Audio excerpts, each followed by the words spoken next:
The office lights of the quiet Capitol archive come on at dawn, spilling a pale glow across a room of silent records. Files about vanished institutions lie stacked in long rows, each folder holding a fragment of ambition and loss.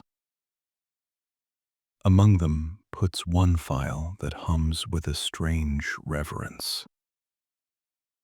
Lehman Brothers, September 15th, 2008. It was the largest bankruptcy in history, but behind those numbers was a simpler question. What did it feel like inside when the walls gave way? This story is told through Michael, a veteran who spent 22 years of his life inside those walls. His memories are not bitter, but heavy with understanding. In his recollections, we hear how pride, loyalty, and fear wove together to create a kind of faith. This isn't the tale of markets, but of human certainty colliding with reality. A reckoning almost spiritual in its quiet aftermath. Chapter 1. The Cathedral. I like to say that if you worked at Lehman long enough, the building itself began to instruct you. The marble floors reflected ambition, the glass walls promised transparency that was rarely delivered, and from the inside the hum of phones and the murmur of traders carried the rhythm of belief that what we had built would last forever. That word forever felt natural then, as if the institution itself existed outside the cycles that ruled everyone else. I joined in 1986 when the trading floor still pulsed with paper and shouts. My badge opened doors that were literal symbols of arrival. The first thing I noticed was the sound, a deep collective buzz that merged competitiveness with camaraderie. Senior traders barked out prices, analysts dashed between desks with stacks of printouts. To me, a young man from an ordinary family, the energy felt almost sacred. I wasn't just employed. I'd been chosen to enter what many of us quietly called the Cathedral. It wasn't hyperbole.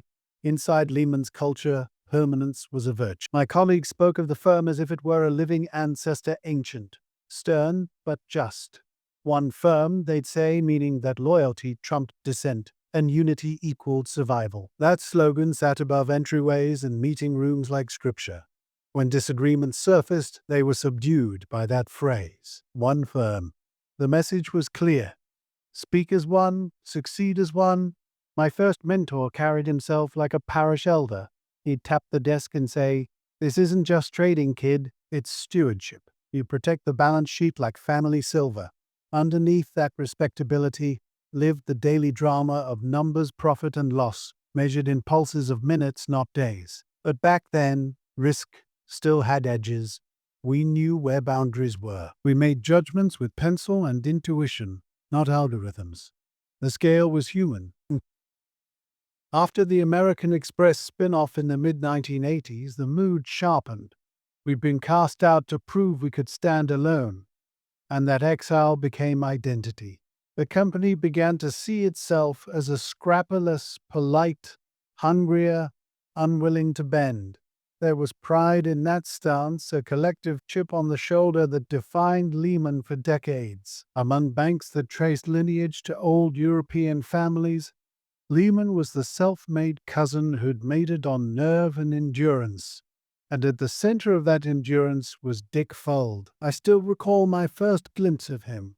A tall, dark-haired man moving through the trading floor with both grace and weight.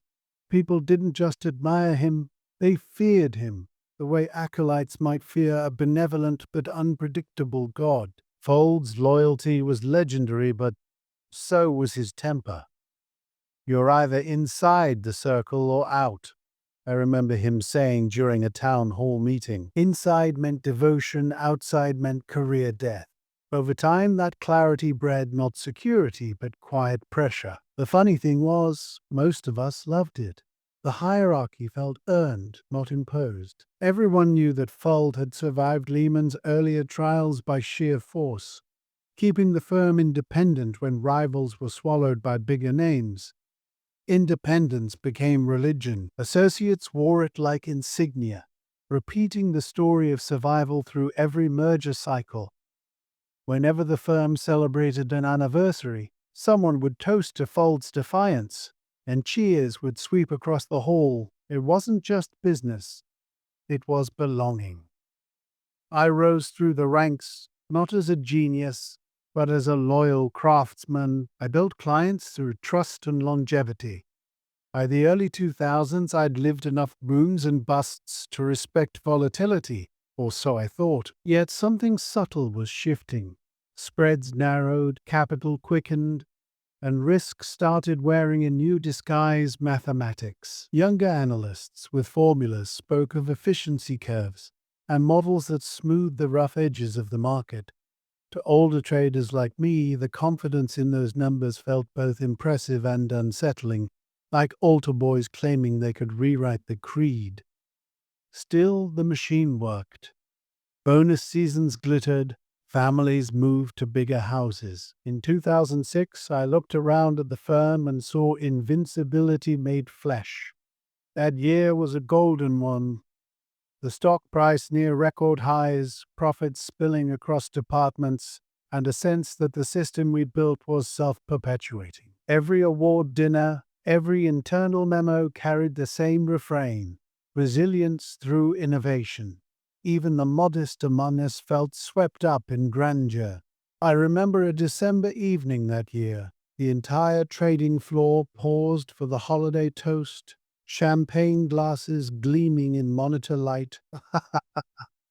Fuld's televised message came over the screens: "We've built something no one else has.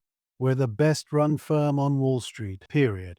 Applause erupted, spontaneous and genuine. I joined in, believing every word. In that moment, humility seemed almost disloyal. Doubt felt like, but beneath that triumph hid two illusions. The first was that innovation equaled understanding. The second, that loyalty was armor against error. Those illusions would yet at the time, the energy was irresistible. I remember walking through the lobby late at night, floors buffed to mirror brightness, security guards nodding respectfully, the Lehman logo polished to reflect back my own reflection. It looked timeless.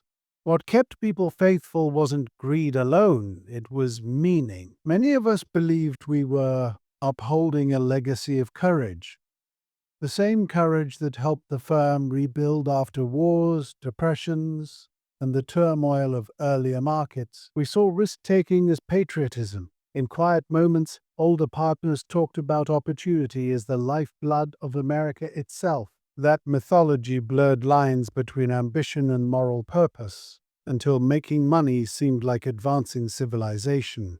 Trading days rolled into one another. The hum of terminals, the clatter of keyboards, the rhythm of deals, it all formed a daily chant. The Cathedral's choir. On Fridays, we'd gather in the cafeteria where television streamed the market wrap-ups. Each ticker movement was discussed like weather in a farmer's village. The atmosphere thrived on constant motion. If something stopped moving, suspicion followed. That culture forged unshakable confidence but left no room for vulnerability. Admitting concern sounded like weakness. The firm valued composure. Losses were temporary, setbacks theatrical. Fear was unspoken because loyalty demanded faith, and faith demanded silence. That quiet pact ran through conversations, quarterly meetings, even casual jokes around coffee. When someone questioned the sustainability of the firm's exposure, colleagues reassured them with a smile. "We're Lehman. We don't fold." Looking back, I call that era a masterpiece of collective denial. Yet none of us could see the limits from within. In a system built on self-assurance, reflection was the only forbidden act. There was a term we used often: staying long. In trading, it meant holding on to a position, believing it would appreciate. At Lehman, it became a philosophy of life. Stay long on the firm. Stay long on yourself. stay long on the market. Behind every handshake and team huddle lay that sentiment endurance over doubt.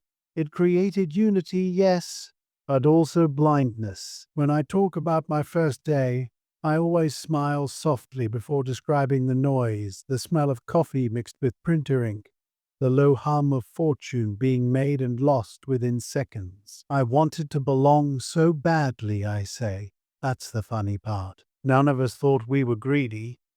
We thought we were building permanence. It ran through the veins of the company like a warm drug. Lehman's New York headquarters at 745 7th Avenue gleamed like a symbol of triumph, its architecture layered in glass and steel. We affectionately called it the Fortress, unaware of the irony. The building embodied the illusion of indestructibility. Inside, hallways bore photographs of past triumphs, founders, mergers, global offices. Each image whispered continuity. Every conference room name referenced a victory or acquisition. Visitors stepping inside often described awe. You could feel history here, they said. And indeed, you could. That environment fostered intense pride. People worked extreme hours not only for bonuses, but to uphold the lineage. Life outside the firm shrank to shadow form. Vacation days often went unused, weekends blurred. Why, when family members complained, many of us joked, "You can rest when you retire." It didn't feel cruel, it felt common. Success was sustenance. Approval from higher ranks was validation enough. I recall an old friend warning me once, "The higher you climb here, the thinner the oxygen." It was true. Above, decisions condensed among few, insulated by success and reputation. Below, mid-level staff clung to momentum, rarely questioning direction. This structure created what psychologists later called group reinforcement, shared certainty amplified by fear of exclusion. When markets were booming, that dynamic delivered record performance. When markets turned, the same force would keep us from seeing danger. In those years, risk meetings still ended with applause. Internal forecasts assumed continual property growth, continuous liquidity, unbroken faith in credit. Every variable seemed aligned. To challenge those themes was to sound naive, almost unprofessional. The irony, I now see, was that no one intended to deceive. We believed what we built because believing was how we survived. If doubt took hold, the system would freeze. The cathedral metaphor wasn't poetic invention, it was pragmatic truth. Within its walls, careers stretched like columns reaching upwards, anchored by foundations of tradition. And like a real cathedral, it inspired awe while hiding cracks that only revealed themselves with time. The devotion that made Lehman so powerful also ensured that by the time the first tremor came, prayer had replaced preparation. When I close my eyes now and think back, I don't remember charts or indexes. I remember sound, the shout when a trade succeeded, the quiet heartbeat before an announcement, the ring of phones. Hundreds of those sounds felt eternal then. You could almost believe they'd go on forever. I was 46 when the stock hit its peak in 2006. That summer, I watched the numbers scroll across the ticker and felt gratitude mixed with vindication. 2 decades of grit had paid off. We made it, people said, shaking hands, promising new milestones. The floor buzzed with optimism, investors queued for meetings, and faith renewed itself. But during that celebration, a small tremor began far away, in the underpinnings of the mortgage world. Few paid attention. The cathedral was busy celebrating its glory. That day remains frozen in my memory because it captured the height before descent, the still frame before motion returns. I remember stepping outside into the hot evening, traffic pulsing, the firm's logo shining above me. I thought it would always be there. To me, and to thousands of others, Lehman was not just a workplace. It was identity, certainty, and belonging rolled into one immaculate badge. Years later, when I revisit that image, my voice quiets. We thought we built forever, I say. But forever is just what doesn't end until it does. And with that, the stage is set for the unraveling of faith, the testing of loyalty, and the slow, painful recognition that even the grandest cathedral can fall, not because its architects forgot how to build, but because they stopped believing they ever could collapse. Chapter 2: The Machine That Printed Money. I used to say that sometime around the early 2000s, something subtle but irreversible changed in the firm's heartbeat. It began beating faster. The rhythm that had once followed the pace of market openings and closings now pulsed continuously, 24 hours across continents. What had once felt like careful craftsmanship assessing companies, pricing risk through experience, turned into something else. It became a machine that printed money. I remember those years with mixed pride and unease. The conference rooms stayed booked, not for debate, but for updates. Technology screens glowed brighter, allowing data to move faster than intuition. Decisions that used to require personal judgment were now executed through algorithms, and for many of us, that speed felt like progress. When numbers kept climbing, who could argue? Back then, the old idea of keeping risk until it matured, holding a loan for years and nurturing its repayment had vanished. The new philosophy was simple: create, slice, and sell. We called it originate to distribute. Instead of lending carefully and waiting for borrowers to pay back, institutions like ours would package the loans into bundles, classify them with ratings, and send them into the market like ships with shiny sails. The faster they moved, the more profit flowed back. I sometimes compared it to a bakery where the bread never cooled. Dough came in, rose quickly, and was sold before anyone tasted it. If one loaf spoiled, it didn't matter. Hundreds more were on the way. The bakery's success wasn't judged by flavor, but by volume. Everyone believed the ovens would keep burning without end. At first, this model seemed genius. It freed capital faster, multiplied returns, and allowed Lehman to play both banker and architect. We made the mortgages, bundled them, and marketed them as stable securities. And the appetite from investors, especially pension funds and overseas institutions, was endless. Yields looked strong and steady in an era when other investments felt sluggish. But that cycle demanded constant raw material. The firm needed mortgages, millions of them. The more mortgages, the more securities. The more securities, so the market invented new ways to create borrowers. Lending standards loosened. Credit scores that once denied a loan were suddenly acceptable. Documentation became optional, then flexible, then symbolic. Ninja loans, people whispered. No income, no job, no assets, but still approved. To some, it sounded reckless. To others, it sounded like inclusion, a democratization of home ownership. Everything was cast in the language of opportunity. Lehman subsidiaries, like Aurora Loan Services in Colorado and BNC Mortgage in California, became engines for this new production line. They hired aggressively, trained quickly, and encouraged volume. Loan officers were paid by quantity, not quality. Within the offices, screens flashed targets and quotas. I visited one such branch in 2005 during a business trip. On the wall, a poster read, "Every home is a deal waiting to happen." I didn't think much of it at the time. The optimism seemed harmless. Behind the scenes, the firm's analytical teams turned those streams of loans into structured products, mortgage-backed securities. These MBS became the building blocks for something even more complex: collateralized debt obligations, or CDOs. The alchemy was stunning in its efficiency. Imagine gathering thousands of tiny, fragile promises homeowners paying monthly and fusing them into a single product that promised safety. Risk was divided, diluted, and hidden within tranches, like ingredients blended until no one could taste the danger. To me, the process felt almost magical.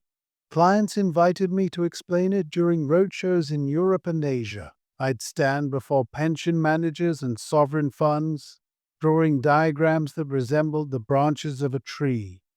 Each leaf, I'd say, represents a homeowner's payment. No single default can bring down the tree. The analogy worked. Investors nodded. Presentations ended with polite applause and oversized contracts. Ratings agencies reinforced the illusion. Moody's and Standard & Poor's stamped many of these securities with the highest marks, AAA. To decades-old institutions, those three letters were as good as a royal seal. Trust was outsourced to reputation. The bankers built, the agencies blessed, and the investors believed. It was a closed loop of confidence. The inner mechanics fascinated me, even as unease stirred underneath. The models assumed that house prices would not fall nationwide. They depended on history that had never experienced a total collapse. It reminded me of bridge engineers who design without imagining an earthquake.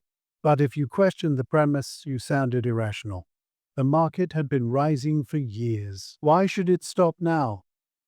Inside Lehman, the mortgage capital division turned into a world of its own, with its own heroes and rituals. Leaders of those desks earned record bonuses and unprecedented influence.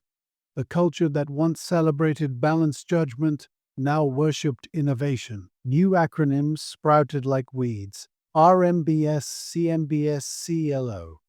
Each promised a different flavor of yield, tailored to risk appetites that had grown insatiable. The very language of finance started to lose its human roots. Meetings that once discussed borrowers, the people behind the paper, now discussed models, metrics, and heat maps. The human vanished from view. At one gathering, I remember asking a simple question: what happens if we run out of qualified borrowers? The manager smiled and said, "That's the beauty of it. We can requalify anyone." The room laughed. It wasn't cynicism, it was conviction. Everyone believed the system had outsmarted gravity. Through 2004 and 2005, quarterly results shattered records. The machine kept printing. Bonuses multiplied, stock options soared. Even long-time skeptics accepted this as the new normal. One colleague told me, "If this is madness, I'll take another round." We toasted to that at the end of a roadshow dinner in Hong Kong, the city lights reflecting in our glasses like sequins of endless prosperity. Each success reinforced faith. Risk departments issued warnings occasionally, but their voices had grown ceremonial rather than authoritative. Reports were acknowledged, filed, and forgotten. When numbers looked too good to be true, executives called it momentum. Every meeting ended with versions of the same mantra: the market's changed, we've evolved. Looking back, I see the psychology clearly. People protected not just profit, but identity. The illusion of control, the idea that human will could master randomness, was intoxicating. Denial didn't feel like denial. It felt like professionalism. The machine rewarded confidence, not caution. One memory stands out from 2007. I was invited to a high-level seminar on structured products in London. The speaker displayed charts showing exponential growth of global credit instruments. "We are witnessing the democratization of capital," the man said. "Risk has never been more efficiently distributed."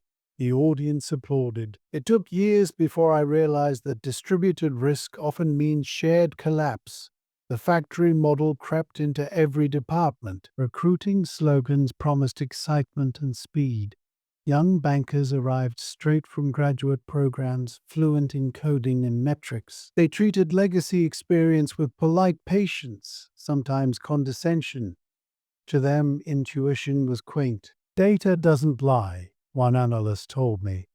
I smiled politely, but wondered how data could capture human fear or greed forces that decide markets faster than formulas ever could. By 2006, the firm's mortgage operations stretched across states and continents. We packaged loans in Arizona one week, sold the securities in London the next, and saw profits booked in Tokyo. The speed was dizzying. The firm's public filings glowed with self-congratulation, citing robust growth and innovative financial engineering. Shareholders rejoiced. Employees flew first class. Every metric said success. No metric measured fragility. On one of my global tours, I sat in a hotel room in Dubai and reviewed slides for an upcoming investor pitch. The presentation compared modern securitization to the printing press spreading wealth by making it accessible. That night, I stared at that comparison longer than usual. A printing press floods the world with words. A financial press floods it with promises. How many pages before paper loses meaning? In conversation, I likened the time to a magic trick. Everyone was staring at the right hand, the profits, while the left hand built the illusion. I say, but when you've been benefiting from the illusion, you stop wanting to see the trick. Throughout the firm, a kind of collective amnesia took hold. Conversations about default risk grew abstract. We used to talk about borrowers, the truck driver in Nevada, the nurse in Ohio. Now we spoke of pools, not people. When some members of Aurora's staff warned of increasing late payments, senior executives downplayed the concern. Delinquencies happen at the fringes, came the reply. That's why we pool. Arithmetic had replaced empathy. During that period, I began noticing a new tone in corporate communications. Internal newsletters featured glossy photos of employees celebrating record earnings. Charity galas and community events framed the company as both powerful and benevolent. The mix of pride and moral justification made criticism harder. To question success was to dampen collective spirit. Few dared. I later read about this dynamic called confirmation by contagion. Positive results reinforced trust in the process, and group excitement suppressed counter-evidence. At Lehman, it operated like an immune system. When a model failed, adjustments were made quietly. The narrative of mastery continued unharmed. In those conference calls, senior management often described our mortgage business as a core engine of sustained profitability. I and others applauded after each report, not because we were forced to, but because we were genuinely proud. We'd built something extraordinary, and at that time it truly seemed unstoppable. I still remember one particular presentation slide titled, "The Machine That Prints Money." It wasn't a metaphor, it was printed across the top in bold type. Below it, charts showed climbing revenues. The audience laughed, cheered even. No one sensed danger. That phrase would return to haunt me endlessly after the fall. From my vantage point, the cultural transformation was clear. The firm had turned from a broker of trust into a manufacturer of instruments mass-produced belief, measured in billions. Employees who once built personal relationships with clients now sold mechanisms they barely understood. When new derivatives like synthetic CDOs emerged, bets on the performance of other securities, the complexity doubled, but so did the potential payoff. Curiosity turned into conquest. There was a moment, I recall, when humility left the building altogether. Around late 2006, at an internal summit, a proud manager declared, "We can turn risk into revenue indefinitely." The room erupted. That line summarized the era's mythology. Nobody mentioned that risk never disappears, it only changes hands. Yet that basic truth had become inconvenient.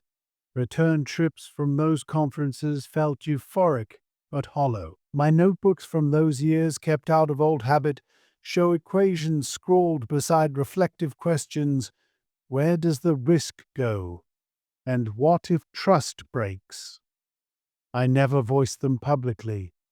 Part of me feared appearing outdated. Part of me feared being right. The environment rewarded constant positivity. Analysts who raised concerns found themselves reassigned. Keep up or get out. became an unofficial slogan. The same loyalty that once built cohesion now enforced conformity. Maintaining belief became survival instinct. At family dinners, my wife once asked, "Do you ever worry this could unravel?" I shrugged. Markets wobble, but we're diversified. I believed it or needed to. Belief was the only constant in a business built on momentum. As time passed, the machine required more fuel. To sustain returns, leverage increased. Borrowing against borrowed funds became common. Internal leverage ratios expanded quietly. Few outside the finance department saw the full picture. Management spoke of capital efficiency, a polite term for magnified exposure. The firm that once prided itself on prudence now balanced on the thinnest margins. Yet everyone behaved as if gravity had been repealed. When 2007 began, external signals hinted at strain. Early defaults in subprime loans appeared in reports. At Aurora, some staff noticed clusters of missed payments from newly built developments in Florida and California. The mortgages that had looked diverse were, in truth, concentrated in optimism itself. Rising home prices masked fragility. Without appreciation, the cycle stuttered, but inside headquarters, denial quickly reasserted itself. Executives framed the setbacks as local disruptions. That phrase appeared in an internal memo that spring. I remember shaking my head at the wording, but saying nothing. I later called those months the soundtrack of certainty. I can list the cues, the upbeat tone in morning meetings, the jokes about temporary dips, the pep talks about resilience. In a system trained to view doubt as weakness, reality had no voice. If risk models wobbled, analysts tweaked assumptions until they balanced again. The spreadsheet replaced confession. What made it psychologically powerful, I now understand, was that everyone benefited from keeping faith. Bonuses, stock options, reputations each depended on continuation. Stopping the machine meant collective loss, so no one wanted to reach for the brake. I described it as a crowded ship racing forward, each sailor convinced someone else. During one particularly strong quarter in 2007, Lehman reported record earnings again. Reporters praised Fuld's leadership. Analysts lauded the firm's nerve. Inside, skeptics quieted. The market had rewarded confidence, proving hesitation unprofitable. Employees exchanged congratulatory emails filled with phrases like "best quarter ever" and "unstoppable momentum." Reading them years later, I found them haunting. The psychology of denial, as researchers later noted, follows predictable phases: neglect of risk during booms, illusion of control at the peak, and eventual panic once denial collapses under evidence. Lehman's path traced that pattern exactly. But from within, each stage looked like triumph. When house prices stopped rising, people redefined stability. When default rates climbed, they called it seasonal adjustment. Every phrase delayed recognition, buying time no one realized was running out. I often reflect on that transformation, how an institution rooted in disciplined judgment surrendered to faith in complexity. The men and women inside didn't see themselves as gamblers, they saw themselves as innovators. And that self-image allowed the machine to run until its gears melted. The irony is that the same ingenuity that built the products also built their downfall. Complex models dispersed accountability. With so many layers between original loans and final investors, no single actor felt responsible. Each step justified itself with mathematics, and mathematics offered comfort. Numbers seem impartial, even when they mask assumption. Late in 2007, I reread an internal report comparing the firm's leverage to competitors. Lehman stood near the top. The phrase "efficient capital deployment" appeared again. I underlined it and wrote in the margin, "efficient until it isn't." That line stayed with me after everything collapsed. Years later, when asked what I remembered most about those days, I paused before answering. "The certainty," I said. It felt like gravity had reversed. Money just fell upward. That was the essence of the machine. It turned imagination into certainty and certainty into currency. The true tragedy wasn't malice, but momentum. Everyone wanted the story to keep going. The longer it did, the harder it became to recognize fiction from belief. Each success confirmed the next. In that sense, Lehman wasn't unique. It was the purest expression of a wider human pattern: how prosperity breeds blindness, and how denial, cloaked in sophistication, sustains itself until the world insists otherwise. Toward the end of 2007, murmurs of trouble grew louder. Competitors reported write-downs on similar mortgage exposures. Still, Lehman framed itself as resilient. Press releases describing robust diversification circulated internal pride. Fuld's confidence remained unwavering, and employees mirrored it. When a colleague whispered, "What if this isn't contained?" another replied, "If anyone survives, it's us." I didn't argue. I wanted to believe them. Our shared faith held the building together like mortar, but deep down, a quiet reckoning began. The machine had transformed from marvel to master, and unknown to its operators, its gears had already started to grind. By the time 2008 arrived, the first tremors were underfoot. But that's for now. My memory lingers in the vibration of success, the feeling of speed too great to question. Within those years, I say, we lost the difference between brilliance and delusion. The line blurred, and most of us couldn't see it until hindsight made everything painfully clear. I keep one artifact from that period, a presentation printout, framed ironically on my study wall. Across the top it still reads, "The machine that prints money." Below, a curved line climbs skyward, ending before the fall. When visitors ask about it, I smile faintly. That, I say, was our new religion. And like every religion built on certainty, it demanded eventual sacrifice. Chapter 3. The First Tremor. It began quietly, almost too quietly to matter. In the summer of 2007, two hedge funds managed by Bear Stearns collapsed under the weight of their own mortgage exposure. The news struck the financial world as a curiosity, not a disaster, something about poor management, an isolated case. Inside Lehman, the headlines circulated across terminals and laptops, but conversation barely slowed. "That's their problem, not ours," someone muttered near my desk. Heads nodded. Then trading resumed. At the time, denial didn't feel like blindness. It felt like discipline. Lehman's people prided themselves on composure. Reacting too soon looked amateurish. The firm had weathered storms before, and every prior tremor had made us stronger. So, when those funds imploded, the event fit the narrative we already believed. Others faltered because they lacked Lehman's rigor. I now call it the first soft rumble beneath our cathedral. I remember glancing at balance sheets, watching spreads widen just a hair, feeling that flicker of discomfort. Yet when I mentioned it to a colleague, the reply came quickly, steady, rehearsed. "Subprime's messy, sure, but we've diversified. We're fine."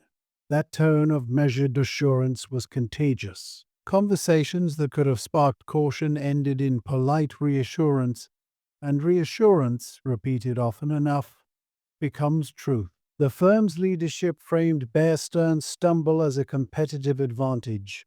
Risk meetings turned the moment into marketing. "We're better positioned," they said. "We manage exposure actively."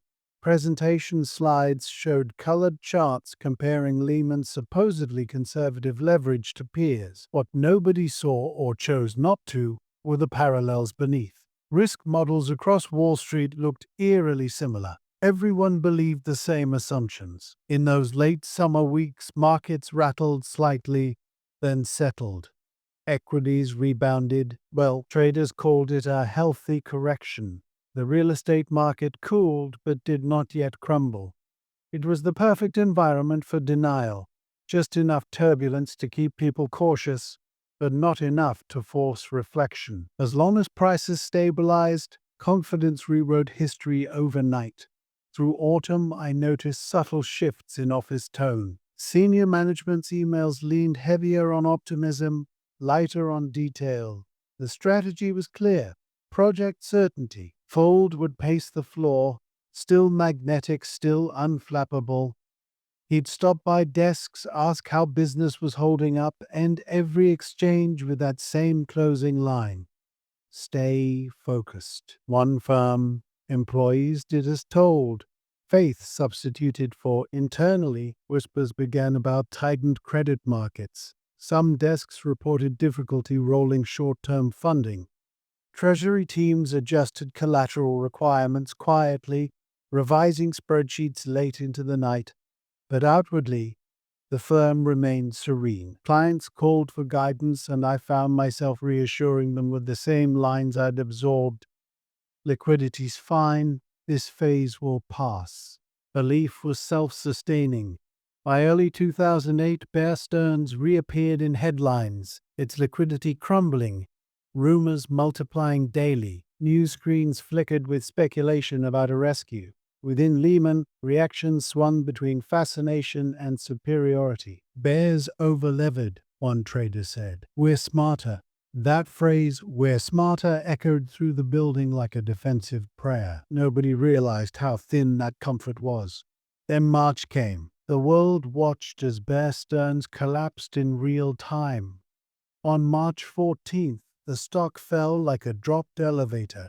48 hours later, the once proud investment bank was swallowed by J.P. Morgan at a fire sale price, $2 a share. $2 for a legacy firm no one imagined could disappear. The symbolism was enormous. But instead of sparking humility, it tricked. Lehman's internal memo that Monday morning praised resilience. Markets are volatile, but our fundamentals remain strong. Meetings buzzed with both fear and defiance. Someone joked, "Guess we're next in line for the test." Laughter followed, nervous but real. That same day, television cameras captured images of Bear employees carrying boxes from their building. I remember watching the footage on a muted screen in the cafeteria. The sight stirred something deep, a flicker of empathy wrapped in disbelief. That could never be us, I thought. Not Lehman. Still, the numbers were turning cruel. Investors began scrutinizing balance sheets with new suspicion. Lehman's stock wobbled. Short sellers circled like birds sensing weakness. But every attempt to question the firm's stability met a brick wall of confidence. In conference calls, executives emphasized liquidity, capital strength, and prudent risk. Each assurance brought a few more days of calm. I later read about this stage in crisis behavior: denial as preservation of identity. When self-image depends on superiority, admitting vulnerability threatens survival. For those of us inside Lehman, the idea that we could fall like Bear felt impossible. Pride was armor, and removing it meant exposure to shame. So we protected the armor at any cost. I recall the last week of March 2008 vividly. The firm's risk officers convened an emergency review, essentially a ritual of reassurance. Charts were displayed, liquidity lines confirmed, talking points scripted. The conclusion was unanimous, though quietly desperate. Confidence must be maintained. We're capitalized, diversified, and independent, the report declared. Independence again, that old article of faith. It had saved us before, surely it would again. Outside those glass towers, however, whispers grew louder. Analysts questioned accounting transparency, particularly the so-called Level 3 assets positions valued not by market prices, but by internal models. To outsiders, those numbers resembled clouds shaped into castles. Inside, the reaction bordered on outrage. "They don't understand our business," executives said, and with that sentence, denial sealed itself.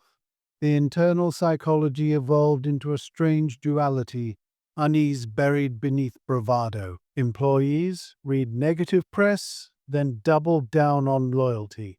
If we show unity, the street will regain confidence. It became unspoken law. One fellow banker even wore a pin reading, "Hold fast." To us, criticism wasn't insight, it was attack. Fuld's own behavior set the tone, defensive, fiery, unwilling to concede any misstep. He was our general, and generals don't admit doubt on the battlefield. Among middle managers, reality leaked in small doses. Funding costs rose. Repo desks demanded more collateral. Partners started fielding anxious calls from clients pulling lines of credit. Some nights I would sit by my monitor long after markets closed, watching spreads tick wider. I'd think, maybe this is more than a phase. And yet by morning the usual rhythm resumed: conference calls, optimism, jokes about volatility. The routine became anesthetic. By mid-April, the worst of Bear's panic had ebbed. JP Morgan's rescue stabilized the market, and optimism returned. Lehman's quarterly earnings, though dented, came with confident forecasts. The message: challenges handled, strategy sound. Fuld appeared on CNBC. "We've looked at our portfolio. It's solid," he said. Viewers wanted to believe him. So did his employees. Watching from my office, I felt a swell of collective relief. The same strange joy survivors feel after a near miss. But in truth, we hadn't survived anything yet. Market perception shifted dangerously that spring. Investors began dividing Wall Street into two camps: those with government backstops and those without.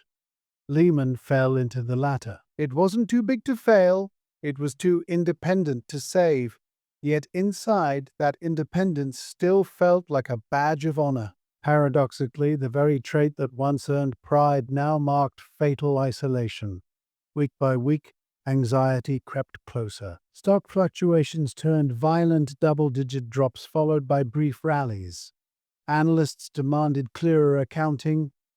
Fuld resisted transparency, convinced openness would invite attack. Instead, the firm engaged in selective disclosure, rolling out reassurances heavy on narrative, light on numbers. Each press release temporarily steadied perception while eroding trust. It was like patching leaks faster than you could find them. I started noticing behavioral changes among co-workers. Lunch conversation shortened, laughter thinned. Assistants whispered about cancelled travel budgets and delayed promotions. A subtext formed around every interaction. Is this normal, or is this the beginning? But no one wanted to voice it aloud. To speak uncertainty was to accelerate it. Fear grew asymmetric, felt deeply by individuals but never acknowledged collectively. This was the cruel psychology of group denial. Everyone senses danger, but the shared lie feels safer than solitary truth. So long as the building buzzed with activity, hope held. Keep trading, keep selling became a mantra.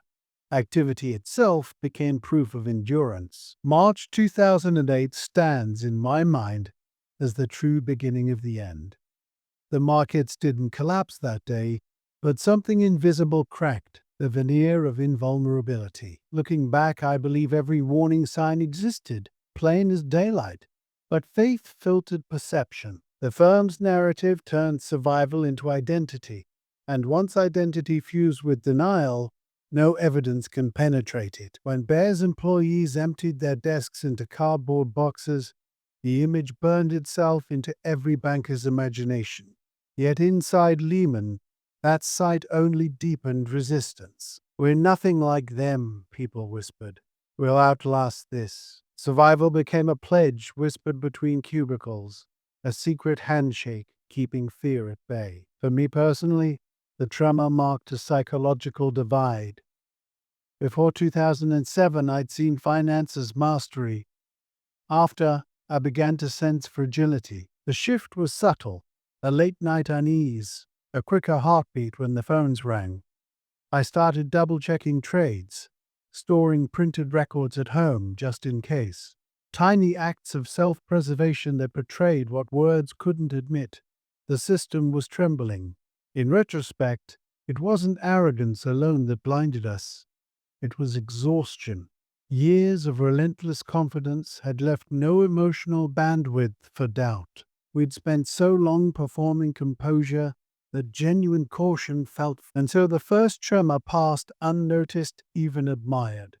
When markets steadied by summer, the firm congratulated itself for endurance, not realizing endurance can sometimes mean standing on a fault line just before it breaks. History later compressed this period into numbers, quarterly losses, spreads, leverage ratios, but I remember it in sensations.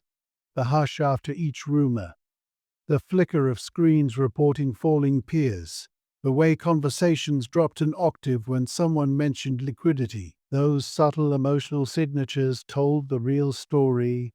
Beneath the spreadsheets lived a silent prayer, please let this hold. By August, Lehman's stock began its long, sickening descent. Yet paradoxically, morale improved. People read falling prices as opportunities, buying chances for loyal employees. Internal emails urge staff to purchase shares as signs of confidence. Where undervalued, campaign notes read. Many did buy, including prepare for the Tesla takeover. A gesture felt noble then, like defending one's home. In time, it would feel like self-immolation. That same month, an analyst report warned about potential solvency risk. It was immediately dismissed as fear-mongering. Executives rallied internal support, staging town halls to reaffirm strength. Applause followed every confident statement. Denial had evolved into ritual. Doubt followed by ceremony. Ceremony followed by temporary calm. Looking back, I say this was the most haunting lesson of all. How intelligent people can turn evidence into background noise. The tremor should have awakened us, but it became another chapter in the myth of resilience. Each shock absorbed reinforced the illusion of indestructibility. When a system refuses to learn from pain, the next wave becomes inevitable. I often described that summer as the sound of distant thunder muffled by celebration. Markets rattled, yet offices stayed bright and loud. There was still laughter, coffee runs, congratulatory handshakes after good trades. Surface life persisted, the ground underneath shifted. The first tremor had happened. The cathedral still stood, majestic and shaking, unaware that its foundations had already begun to fracture. Chapter 4. The Long Summer of Denial. When I look back on the summer of 2008, I don't describe panic, I describe quiet. The kind of quiet that forms when everyone already knows the outcome but hasn't said it aloud.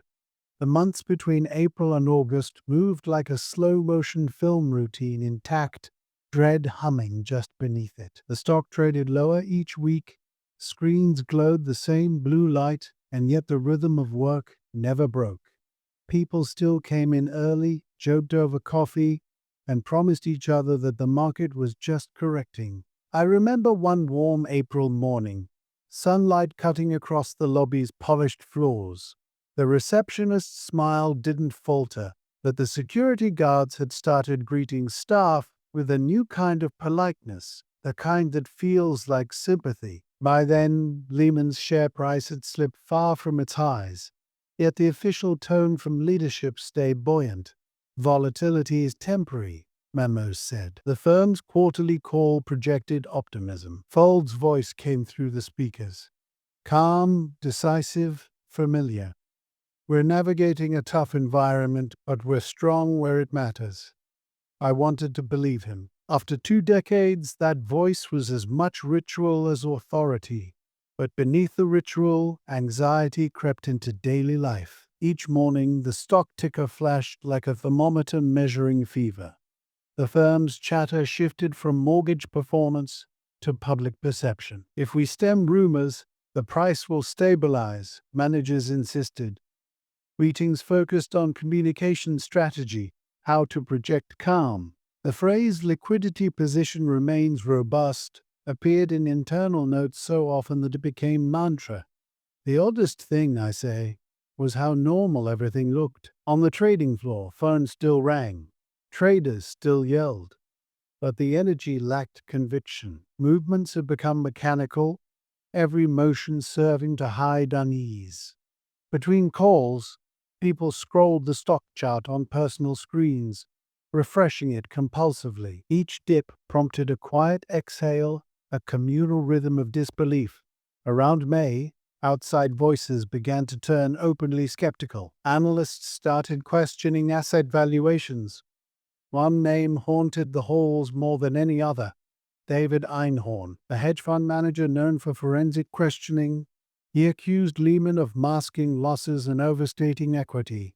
His public speeches dissected the firm's filings line by line, pointing to accounting practices that few outside understood but many inside instinctively recognized.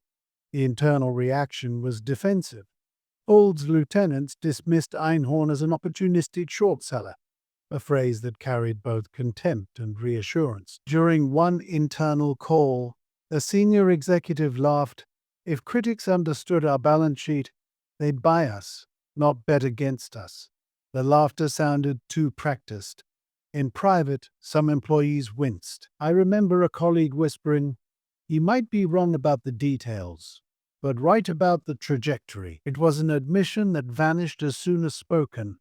The psychology that some researchers would later say fit the pattern of group denial. People dismissed threats not because they felt secure, but because they felt trapped. To acknowledge danger would have meant admitting powerlessness, and professionals trained to control risk couldn't accept helplessness. So we talked about everything but fear. We discussed debt covenants, asset sales, and strategic flexibility. Fear was present only as background hum, like electrical current. What made it worse was Fuld's bunker mentality. He built the firm's mythology around loyalty. Now that same belief insulated him from dissent. The more outsiders questioned his leadership, the tighter he drew his circle. Meetings became closed, brief, tone control. Senior staff who raised hard questions found themselves politely excluded from follow-ups. "Stay aligned or step aside," one directive read. The message landed. People stayed aligned. CFOs came and went in rapid succession that year. Each departure carried official phrasing, pursuing new opportunities elsewhere. In reality, they were caught between impossible math and impossible pride. Numbers no longer added cleanly, but narrative demanded coherence. When the new financial chief took over, employees whispered that his primary skill wasn't accounting but reassurance. In June, Lehman announced its second quarter results, a loss of $2.80 billion, the first quarterly loss since going public. The firm paired the disclosure with promises of fresh capital, cost reductions, and asset sales. Press releases emphasized transparency, internal tone emphasized courage. "We're taking decisive action," Fuld said. The morning after, employees filled conference rooms for a live broadcast. I still see the screen in my memory, Fuld in his dark suit, chin lifted as if defying gravity. "We faced tougher storms," he said. Applause followed. Yet minutes later, as employees returned to their desks, the stock fell another 10%. Applause couldn't undo arithmetic. Behind those numbers lay a deeper fracture: trust. Clients began to hedge their relationships, quietly transferring assets elsewhere. Funding partners demanded more collateral. To compensate, Lehman sold valuable pieces of its self-commercial real estate portfolios, energy divisions at fire sale discounts. Internally, these moves were presented as strategy. Externally, they looked like desperation. The firm seemed to be shrinking to preserve respectability. In July, hope found a new disguise: the Korea Development Bank, or KDB. Reports surfaced that the South Korean institution might buy a significant stake in Lehman. The rumor sparked euphoria. "This is it," my colleagues whispered. "Our white knight." The stock jumped overnight, offices buzzed, and brief smiles returned. Inside, a task force worked around the clock drafting potential deal terms. Emails carried excitement unseen in months. I remember walking past a colleague's screen filled with proposed partnership slides, flags of both nations side by side under the heading Stronger Together. For a few days, the building breathed again. Conversations turned from survival to opportunity. Vacation plans were revived, dinners booked. I recall Fuld walking the floor, his presence suddenly lighter. "See," he told one manager, "patience pays." Employees exchanged knowing looks. Vindication felt close, but negotiations dragged. Technical details stalled progress. Regulators raised concerns. Valuations bounced around. By late August, reports leaked that talks were failing. KDB hesitated, citing market conditions. That single detail, market conditions, became a polite synonym for lack of faith. When confirmation reached the firm, the effect was physical. I described the atmosphere that day as air leaving a room. Traders stared silently at screens as the stock plunged again. The pain wasn't just financial, it was existential. The KDB deal had been the last plausible lifeline that preserved both independence and pride. Its disappearance forced everyone to confront what we'd avoided all summer. There might be no rescue. More terrifying still, there might be no exit plan. Rumors spread about potential mergers with U.S. banks, Barclays, Bank of America, even smaller suitors, but each conversation began with conditional trust and ended with calculation. Every prospective buyer knew Lehman was burning value faster than it could retain credibility. The paradox of the summer was brutal. The more public optimism the firm projected, the less the market believed it. Fuld, meanwhile, pushed for internal displays of confidence. He insisted senior managers purchase additional stock, a gesture meant to signal solidarity. Many complied. I bought modestly, convincing myself I was supporting the franchise. "It's undervalued," I told my wife. By September, those shares would be worth almost nothing. On the management level, plans multiplied without conviction. Asset sales, joint ventures, capital raises, the vocabulary of desperation disguised as innovation. Each new memo promised a clear path to stabilization. Each one landed weaker than the last. Employees joked darkly about collecting them as a series. Still, nobody wanted to voice the inevitable. Denial evolved into a routine. Mornings began with quick scans of Bloomberg headlines. Midday brought pep talks. Evenings ended in exhaustion. Colleagues met at downtown bars, drank slowly, compared stock charts, then changed subjects. One evening in July, I sat with two friends who had recently joined from other. One of them asked quietly, "Do you think we can make it through the year?" The other hesitated, stared at his beer and said, "We'll make it through the summer." The table fell silent. That pause felt longer than the whole conversation. The human mind, psychologists say, manages unbearable stress by narrowing focus. At Lehman, that meant clinging to small certainties, morning rituals, upcoming bonuses, evening train schedules. These fragments became anchors against panic. The bigger truths were left untouched. "If we just get to September earnings," someone would say.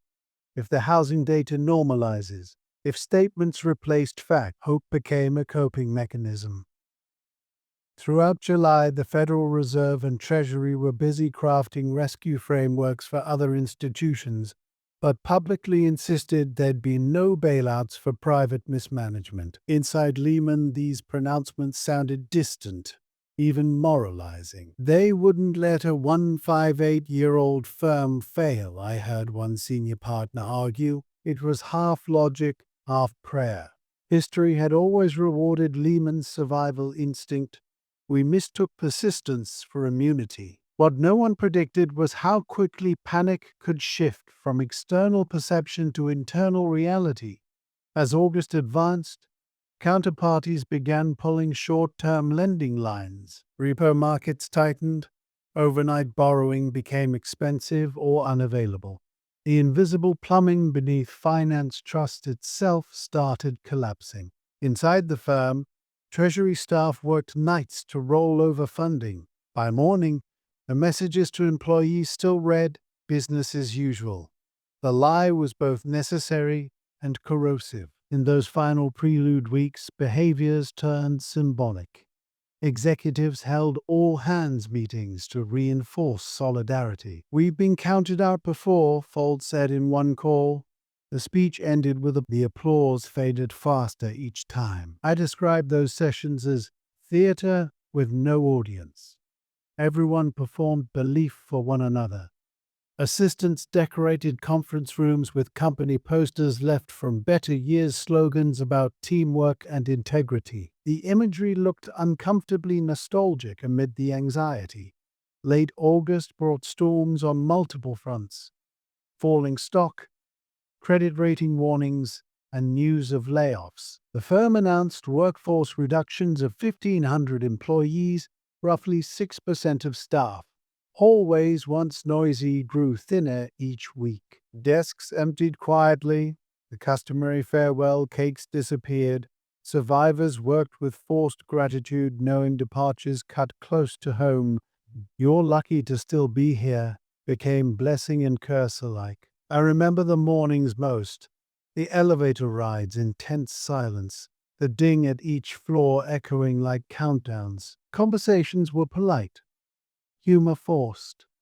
A shared fatigue replaced camaraderie. Outwardly, nothing catastrophic happened, but the internal energy, the heartbeat that once defined the firm, flickered weakly. As September neared, whispers about a final plan circulated. Fuld believed a last-minute deal possible, but others privately prepared for the unthinkable. Senior lawyers reviewed bankruptcy protocols, quietly coordinating with regulators while maintaining a public image of stability. I didn't know these details then, only that something in the building's atmosphere had changed. Security guards avoided eye contact. HR staff moved with subdued composure. The machinery of everyday work still functioned, but meaning had drained out of it. I began walking past the lobby early each evening, pausing to look at the mosaic logo beneath the revolving doors. It still gleamed, but without conviction. "I used to notice the reflections," I say. That summer, I stopped seeing mine. One Friday afternoon in late August, management held a brief town hall. The theme, commitment to the mission. Fuld's pre-recorded message played on projected screens, insisting that rumors exaggerated the firm's exposure, that opportunities awaited. "Our people define our strength," he said. When the video ended, applause erupted dutifully, then stopped abruptly. The meeting dismissed early. That evening, leaving the building, I saw a row of moving trucks parked discreetly along the curb. They weren't for clients or renovations. They were for internal archives being transferred to off-site storage. The sight startled me. Even the cardboard smelled of conclusion. I still went back on Monday, of course. Everyone did.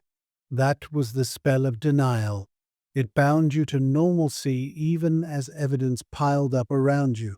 Nobody wanted to be the first to flinch. Hope had become the final professional duty. By September's first week, Lehman's share price hovered in single digits. Rumors of emergency meetings at the Federal Reserve reached the trading floor through whispers. Staff began comparing timelines, speculating about government arrangements should markets spiral. And yet every internal memo continued, "Our liquidity remains sound." Those words appeared so often they lost meaning. The final spark of optimism died with the formal collapse of the KDB negotiations. It happened quietly, communicated through a short news wire. Within minutes, the stock plunged again. Screens reddened. Conversations froze. I remember hearing a collective sigh ripple through the floor, a tired, almost relieved sound as though certainty, however grim, was easier than limbo. That was the moment the long summer ended, the moment when denial, stretched to transparency, finally tore. Yet what replaced it wasn't panic, not yet. It was stillness. People walked slower, spoke softer, avoided eye contact. Like mourners before the funeral, we knew the script but waited for the date. Looking back, I understand the psychology clearly now.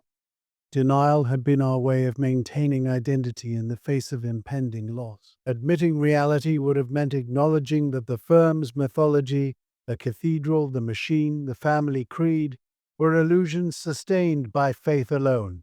So we lived in fragments, committing to each next day as if endurance might rewrite destiny. Summer passed that way, inch by inch toward the inevitable. On August's final Friday, as evening light faded across Midtown, I stepped outside for air. Across 7th Avenue, a digital billboard played a car commercial blasting optimism in sharp contrast to the silent tower behind me.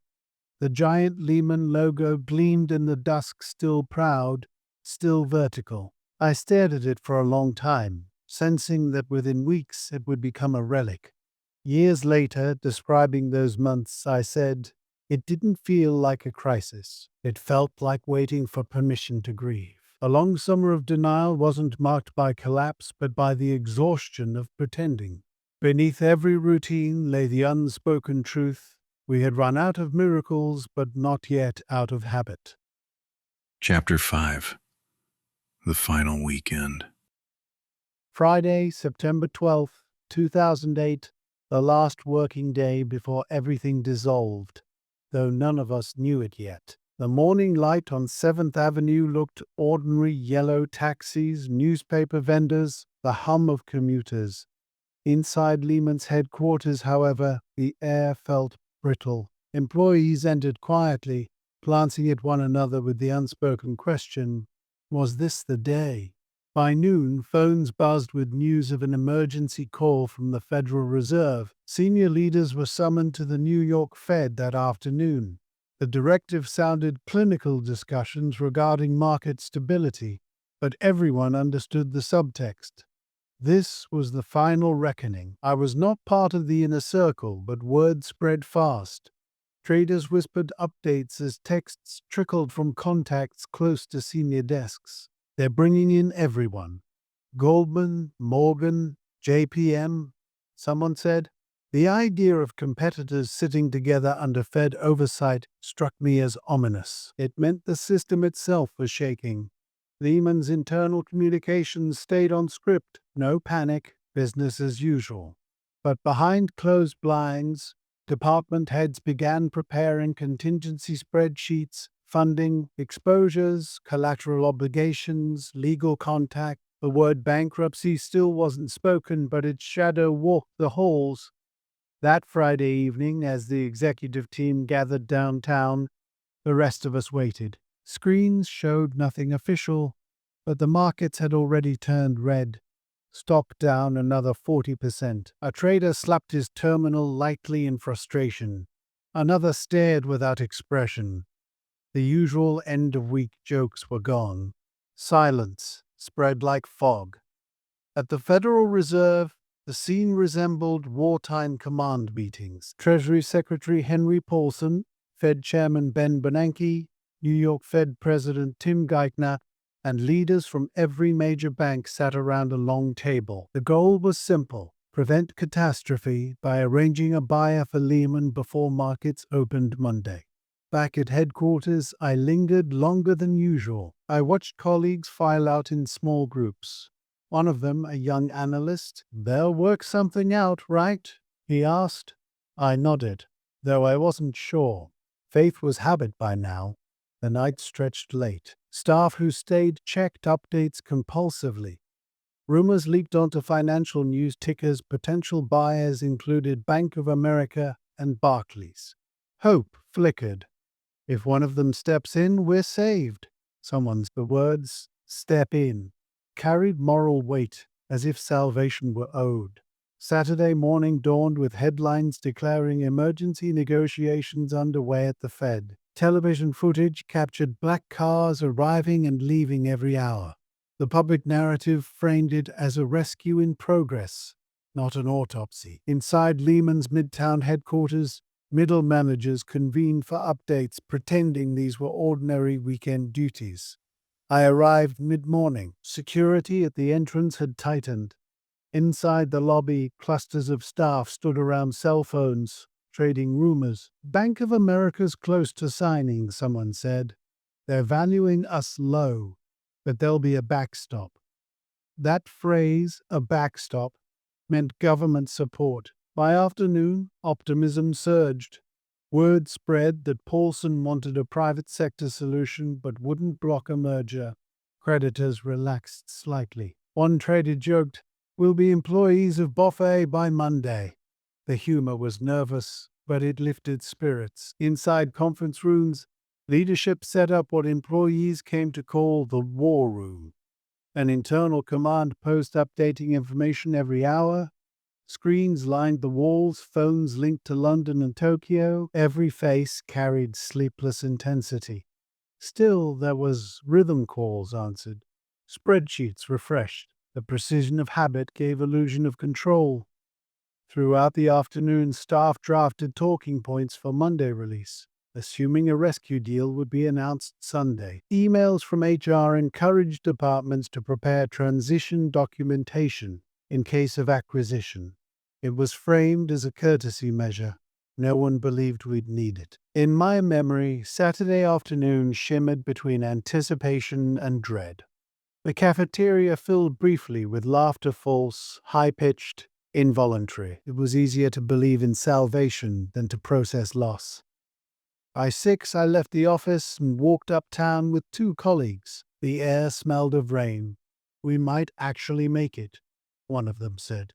The other replied, "After this, we'll never joke about stress again." We smiled, small and tired. That night, the television news ran continuous coverage. Lehman on brink, buyers emerge. Pundits speculated about valuation gaps. Analysts debated whether the Fed should lend support. I watched in silence. My wife asked, "Do you think they'll do a deal?" I hesitated. "They have to," I said. "There's too much at stake." But the machinery of decision-making had changed. Behind closed doors, Paulson and regulators were firm. There would be no government bailout. Any rescue would have to come from the private sector. That distinction altered everything. When word reached potential buyers, the calculations shifted from strategy to survival. Bank of America, counting the risks, began reevaluating. By late Saturday night, whispers emerged that Merrill Lynch was in negotiation for a separate rescue. The irony was cruel but fitting. Bank of America's interest drifted away from Lehman toward Merrill, whose brand, they thought, carried less toxicity. When I heard this Sunday morning, I assumed it was nonsense. But within hours, confirmation came through internal chatter. Merrill was being acquired for safety, while Lehman was left exposed. Inside Lehman's building, Sunday felt like holding breath underwater. The war room ran non-stop, phones buzzing every minute. Fuld spent much of the day shuttling between headquarters and the Fed meetings. Each return brought dwindling optimism. "Barclays is still talking," he told staff mid-afternoon. "They're the right partner. We'll get this done." Barclays, the British bank rumored to have appetite for acquisition, had emerged as the final hope. Internally, people clung to the news like a lifeline. "The Brits will save us," someone joked with forced cheer. But as hours passed, details leaked. British regulators required shareholder approval for any guarantee from London's end, a process that would take time they didn't have. By evening, tension became visible. Employee faces looked drawn, voices hoarse. Coffee cups multiplied on desks like clutter from a long siege. At 5 p.m., when the European markets prepared to open and still no buyer was confirmed, dread hardened. On trading floors, groups gathered around televisions broadcasting images of bankers entering the Fed building again. Reporters shouted questions that went unanswered. "This is history," a producer on CNBC said gravely. or perhaps hysteria disguised as solemnity. I sat with a half-dozen colleagues on the covered sky bridge between buildings overlooking the city. The lights below flickered in patches, taxis moving like fireflies. "They'll fix something by morning," said one voice. "They can't let us go."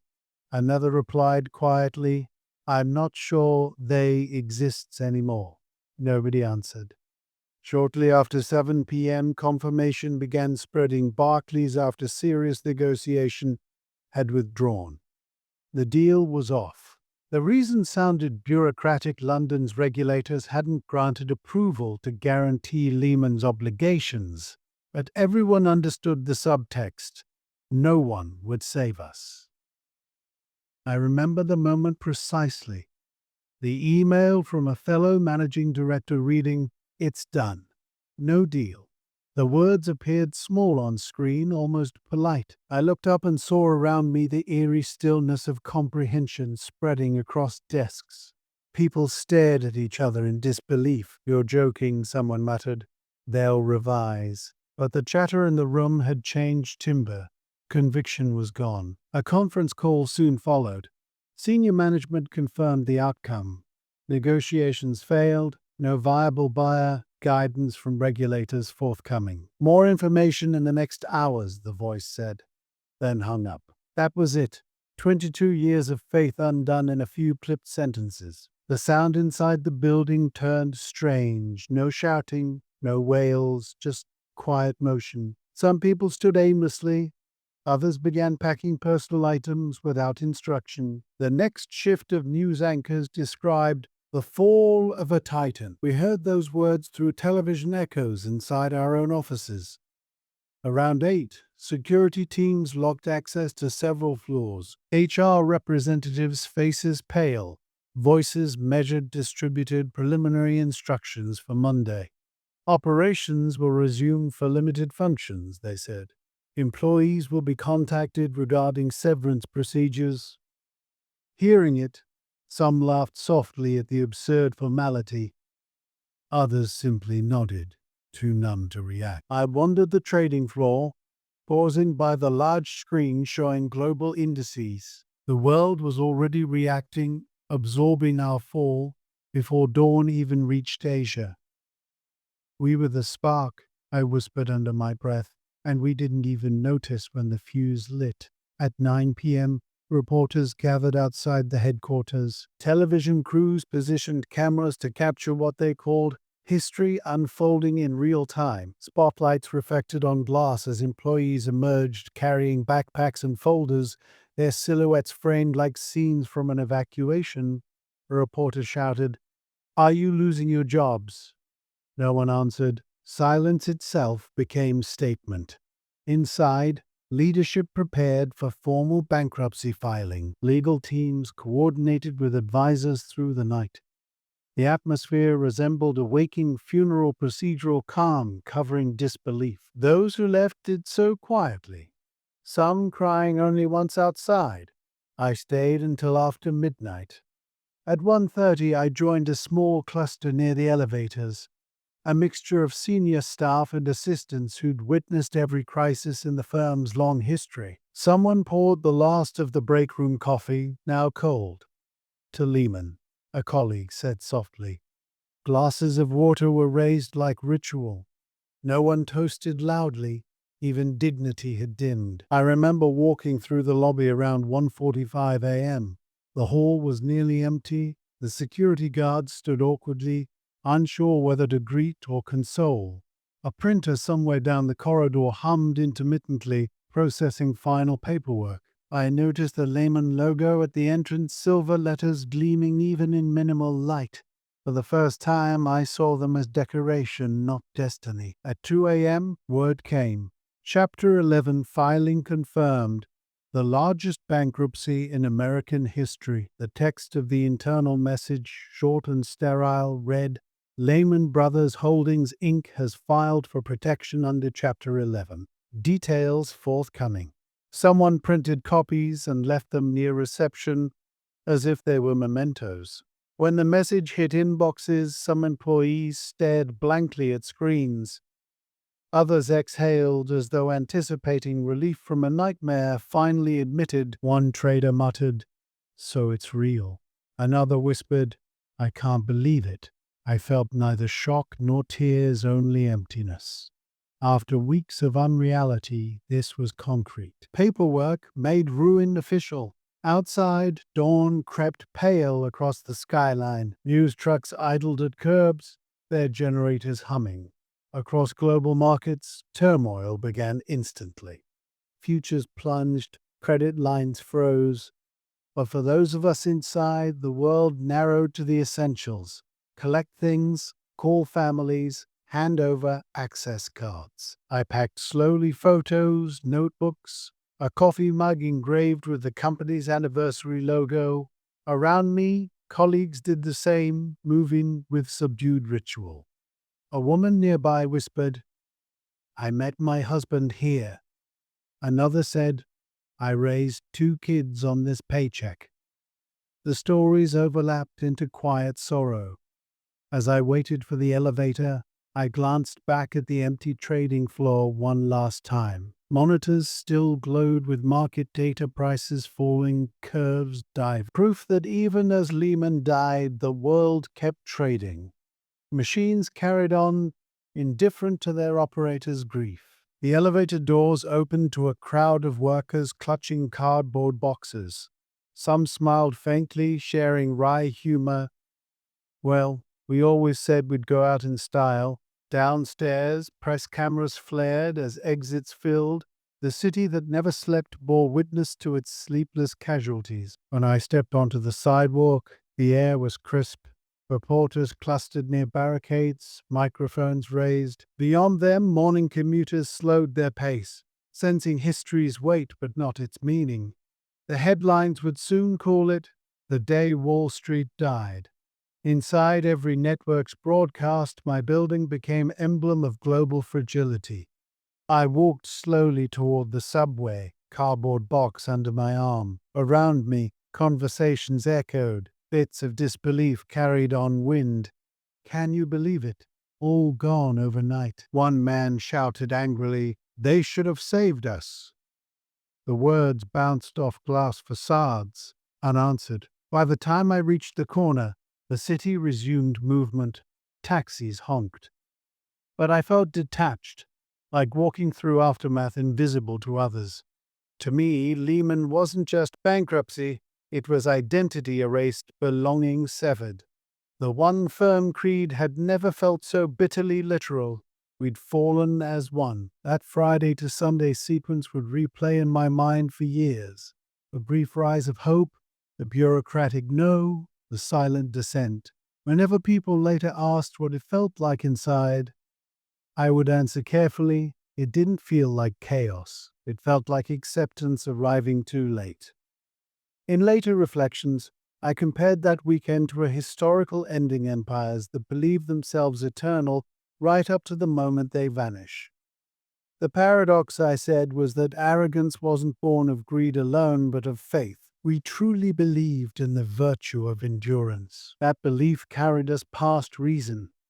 Standing now in memory, I still see the 7 p.m. silence when word of Barclays' refusal spread, a silence so profound it felt like air thickened. No alarms, no collapse, just hundreds of lives pausing in collective recognition. When denial dies, I learned, it doesn't scream, it simply stops. And yet, even amid ruin, tiny acts of colleagues helped each other carry boxes, exchanged promises to stay in touch, shared taxis. Someone placed a handwritten note at the lobby reception, "Thank you, Lehman family." Security guards left it untouched all night. For me, the weekend marked not just professional loss, but the fall of belief systems. The idea that complexity guaranteed safety, that loyalty replaced prudence, that independence equaled invincibility, all proven false in 48 hours. I call it now the last sermon in the Cathedral, delivered by silence itself. Walking home that early morning, I crossed Broadway under fading streetlights. The city glimmered with indifferent normalcy, fruit vendors setting up carts, buses groaning awake. Life, as always, continued. I thought about colleagues scattered to trains, spouses waiting up, children asking questions about futures suddenly uncertain. It struck me that collapse rarely announces itself with thunder. More often, it ends quietly on an ordinary street while the world carries on around it. Years later, sorting through old boxes, I found my original firm ID badge and the mug from my desk. The badge plastic cracked, photo faded. I kept them not as trophies but as relics, a reminder that institutions can vanish, but memory insists on lasting. When I speak of that weekend now, there's no bitterness, only reflection. The arrogance was thinking we were immune, I say. The miracle is that some of us learned humility too late, but kept it. The final weekend had not been a sudden explosion, but a slow surrender. It revealed the limits of markets and the depth of denial. For those of us inside, it felt intimate, human, inevitable. For the world outside, it marked the moment trust itself became the rarest commodity. Chapter 6. The Longest Night. The world had already turned on its axis by the time Sunday evening folded into darkness. Inside Lehman's headquarters, fluorescent lights burned through the night, casting a sterile glow over faces that had long since stopped pretending composure. I stayed because leaving felt like abandonment. The trading floor, once an orchestra of noise, had become a vigil. People moved in slow motion, not talking, as if the building itself were exhaling its final breath.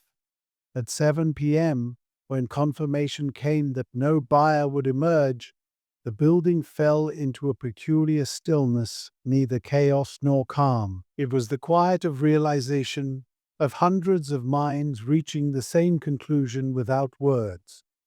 I stood by a window looking down at 7th Avenue.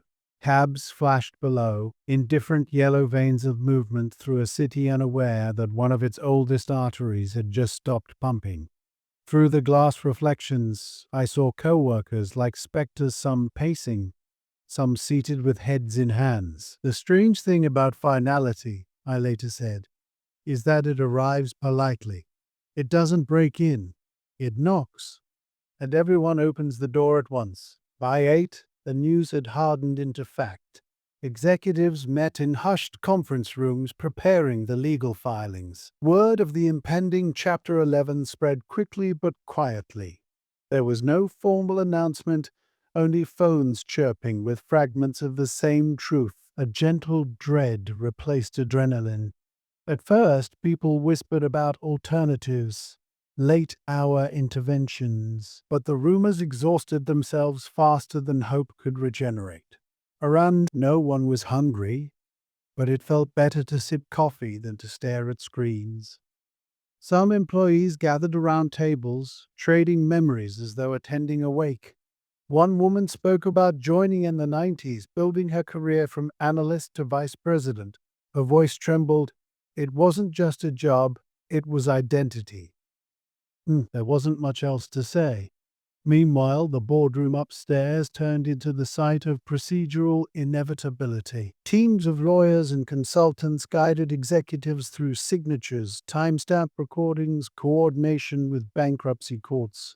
For them, duty suppressed emotion. For the mid-level staff like me below, emotion filled the vacuum left when duty ended.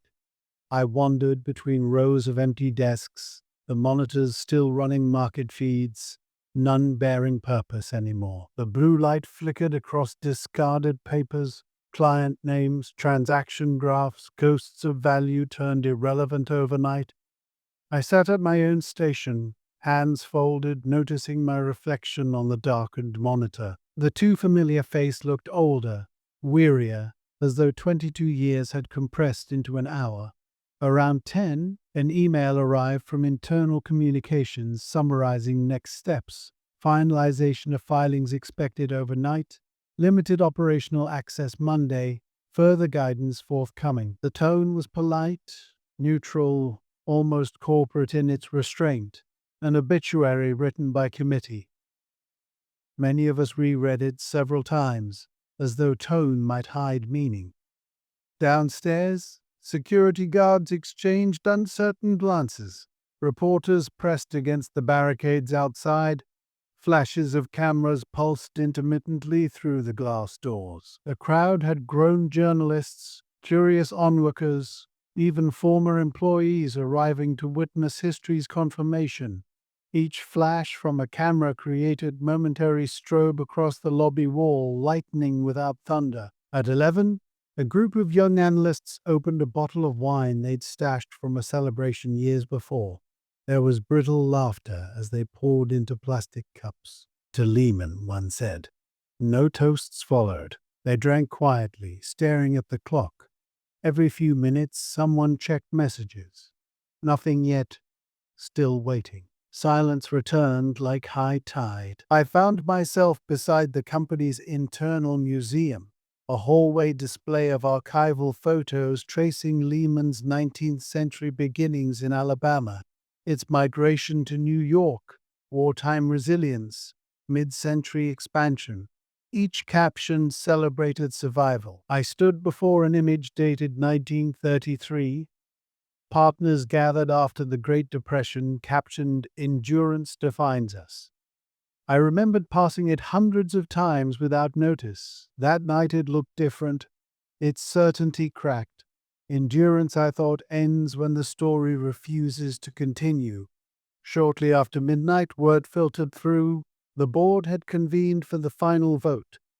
Some gathered in clusters to listen to updates. No one pretended optimism anymore.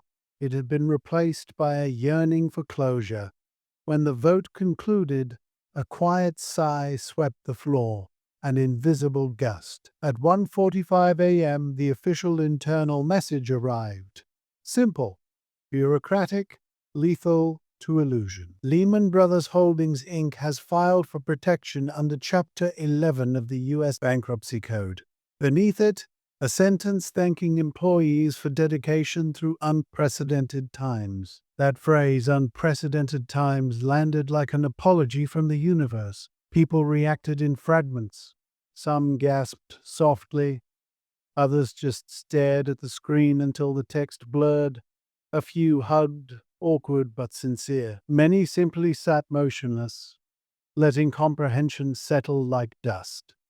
I stood as my phone buzzed with texts, friends from other firms, family asking what it meant. I didn't reply. Every explanation felt insufficient. How do you translate an ending into language when the language itself was built by its victims? The vigil continued. A few employees began packing discreetly.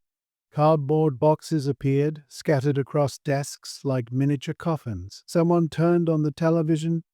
Anchors spoke solemnly, their voices tinny through office speakers. Lehman Brothers, a 158-year-old institution, has declared bankruptcy. The image of the building's entrance appeared live on screen just floors below where we stood, giving us the surreal sense of attending our own funeral remotely. I noticed an intern carefully folding a blazer into her bag. She looked suddenly too young for the moment. "What should I do?" she asked. All I could answer was, "Save your everything else starts again."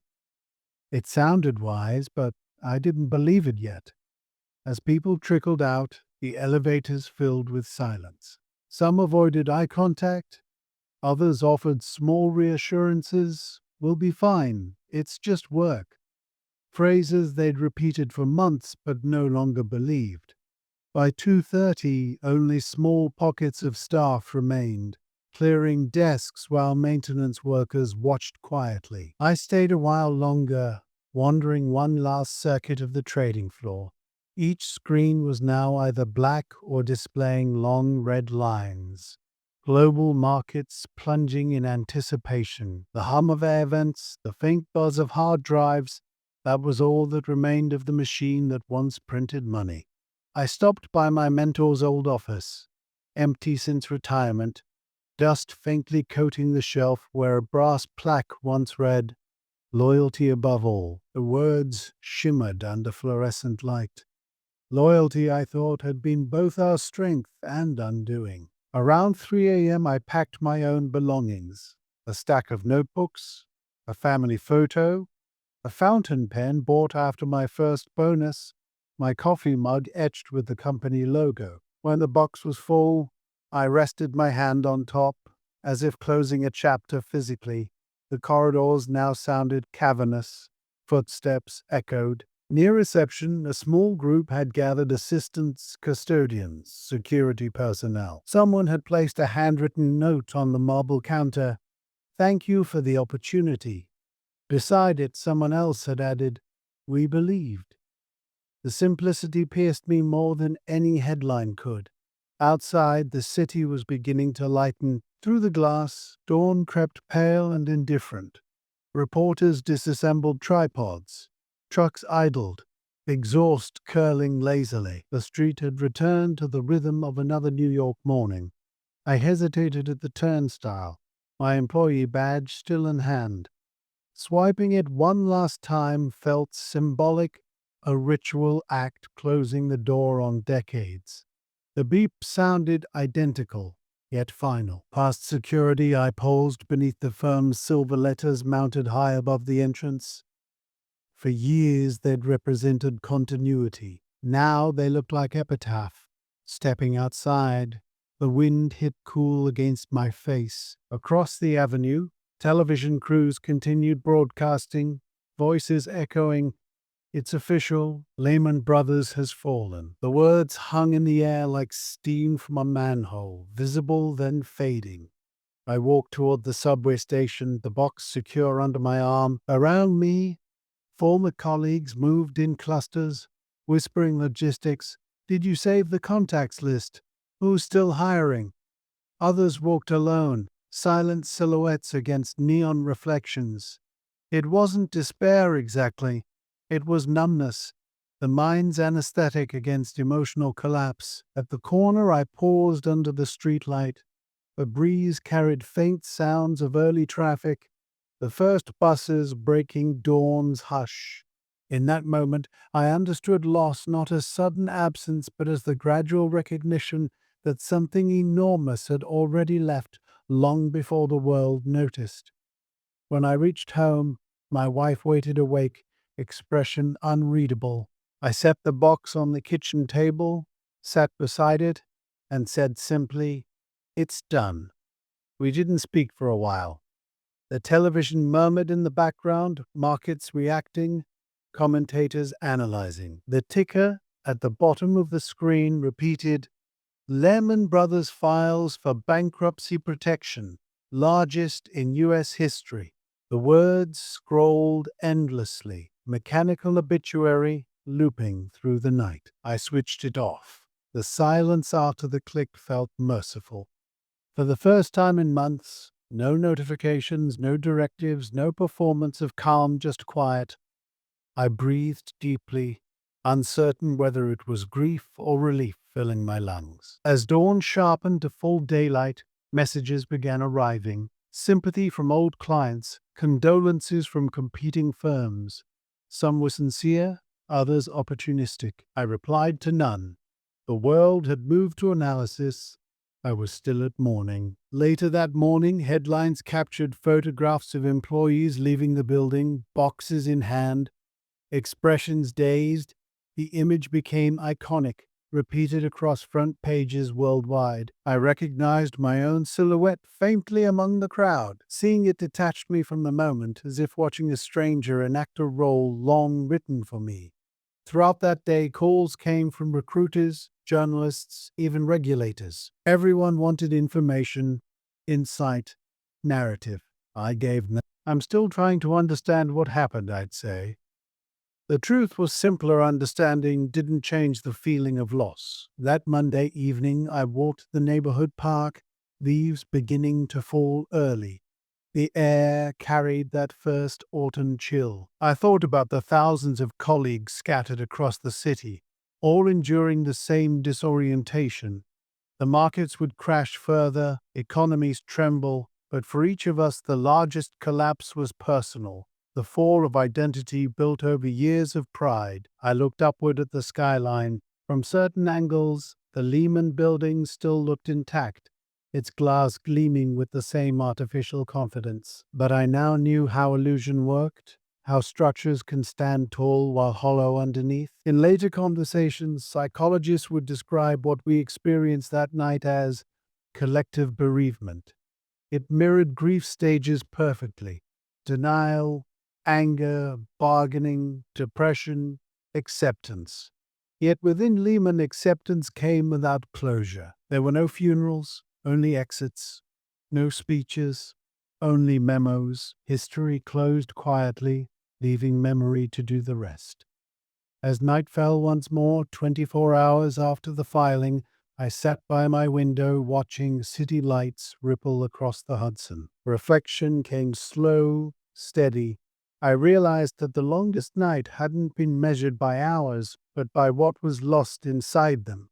The trust that humanity could engineer certainty, a pride that equated loyalty with immunity, the belief that complexity guarded permanence. Somewhere downtown, the last lights in the Lehman Tower blinked out. It wasn't symbolic. The cleaning crew had finished, but to me, it felt like a benediction, the cathedral's final candle dimming. What remained was memory, faint but enduring. In the hush after history's roar, I understood that survival isn't the opposite of failure. Sometimes it's simply the courage to keep witnessing. And that night, as exhaustion overtook me, I allowed myself that mercy to witness, to remember, and finally to sleep. Chapter 7. The Reflection. When the noise faded and the routines dissolved, what remained was silence and the need to make sense of it. I often said that the hardest part of survival wasn't rebuilding finances, but reconstructing identity. For 22 years, my name and the firm's name were intertwined. When Lehman disappeared, I felt as though language itself had changed. The question that replaced all others was simple: who am I without it? Those first months after the collapse felt hollow. Former colleagues scattered across new employers or left the industry entirely. Some reinvented themselves as consultants, others as teachers or small business owners. Each reinvention sounded respectable, but to me it all carried the faint tone of exile. We'd lost more than jobs. We'd lost the story that gave shape to our ambition. I spent mornings reading, walking, repairing things around the house. The rhythm was simple, but behind each quiet act lingered confusion. Profit and loss could be tallied, but meaning could not. The arrogance of my earlier years now looked almost naive. The assumption that mastery over risk equaled mastery over life. We thought complexity meant control, I'd tell friends, but it only hid how fragile we were. As months turned to a year, reflection deepened into humility. The culture that once defined my pride now served as cautionary tale. Loyalty, once sacred, had blinded us. Intellect had excused denial. I came to see arrogance not as boasting, but as the serene conviction that collapse belonged to other people. Sometimes I revisited manuscripts by historians who compared financial bubbles to human psychology. The patterns were always the same: hope rationalized into certainty, certainty decaying into disaster. Reading them, I recognized myself in every generation's delusion. The Great Depression, the dot-com era, the housing boom, they repeated what I'd lived through. Collective belief dressed as progress. From that realization grew gentler insights. Arrogance, I decided, wasn't a moral flaw, but a defense against vulnerability. For ambitious people, humility feels like fear, so they build systems to disguise it. Spreadsheets, models, jargon. When those systems fail, the truth returns. We were never more secure than our willingness to doubt ourselves. I began speaking occasionally at small community colleges about risk and memory. Students asked about greed, about whether I blamed Wall Street. Greed's ancient, I'd say. What changed was how clever we became at justifying it. Then I'd pause, soften my tone, and add, But denial will always be stronger than greed. It's warmer. It tells you you're safe. The room would fall still. Back home, I kept one relic on my desk, the framed printout reading, "The machine that prints money." The curve still rose confidently before its abrupt stop. Over time, the image shifted from shame to instruction. It reminded me that every illusion begins as efficiency, every downfall as logic carried too far. In reflection, the personal and the global merged. Millions had lost homes, pensions, security. Friends who'd retired comfortably found their savings decimated. Conversations at neighborhood gatherings inevitably circled back to trust in banks, in government, in progress itself. I realized that while institutions collapse in headlines, faith collapses quietly inside living rooms. I stayed in touch with a few colleagues. They met once a year for dinner, subdued reunions that mixed affection with residue of shared trauma. We rarely spoke of trades or balance sheets now.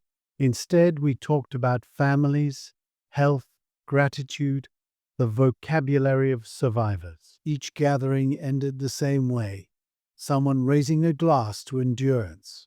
Not triumph, just endurance. Acceptance. When it arrived, I finally saw that certainty had been the dangerous luxury. The more complex the system, the easier it was to mistake ignorance for sophistication. The same theories that promised to tame chaos had merely hidden it until the moment of reckoning. I often thought of a line I'd read about the Great Depression, the observation that prosperity teaches no lessons. For me, Lehman's fall became a private education in limits. I learned that progress isn't permanent, that intelligence doesn't equal wisdom, and that denial is patience misunderstood as optimism. Looking back, I described it this way. We believed we could engineer safety out of risk, the way a magician hides fire in his sleeve. But you can't engineer human emotion, you can only respect it. That respect, I believed, was the missing ingredient in every boom that became a bust. In later years, I returned to the city less often. Life in Connecticut suited the quieter rhythm: gardens, evening walks, neighbors who measured time by seasons rather than quarters. Solitude turned from punishment to privilege. When I looked at the skyline across the distance, it no longer symbolized failure but continuity. Cities fall, rebuild, and remember. The reckoning ultimately wasn't with the market, but with conviction. To trust complexity over common sense, to worship momentum over balance, these were the real missteps. I no longer sought to forget them. Memory, I realized, was the only form of repayment left. Sometimes I'd visit the local library and find my story echoed in others. Farmers in the 1930s, factory workers in the 1970s, families in 2008. The details changed, the emotions didn't. Greed, hope, denial unchanged, constants of the human pattern. That continuity comforted me. It turned personal regret into collective lesson. I came to believe that humility isn't weakness but clarity, the acceptance that permanence exists only in memory. When former colleagues asked if I missed the old adrenaline, I'd smile faintly. No, I said. I miss believing that it would last, or what we believe forever is never what endures. And so the reflection ends not in bitterness, but in quiet renewal. The cathedral had fallen, but its echo carried meaning. Even in ruins, memory preserved worth the hardest currency ever earned. Chapter 8. The Human Cost. For all the headlines that declared financial ruin, the deeper story never fit in print. What followed the collapse lived not in markets, but in people. I used to say that losses have addresses, that every number on a balance sheet once paid for someone's rent, someone's tuition, someone's faith in the future. After the bankruptcy, those numbers turned to dust, and behind each digit stood a face trying to understand why the world had rewritten its promises overnight. In the first weeks, The firm's vast network disassembled silently. Around 26,000 employees scattered across cities like confetti thrown from a vanished celebration. Some found themselves jobless before sunrise. Others stayed briefly to help auditors unwind the wreckage.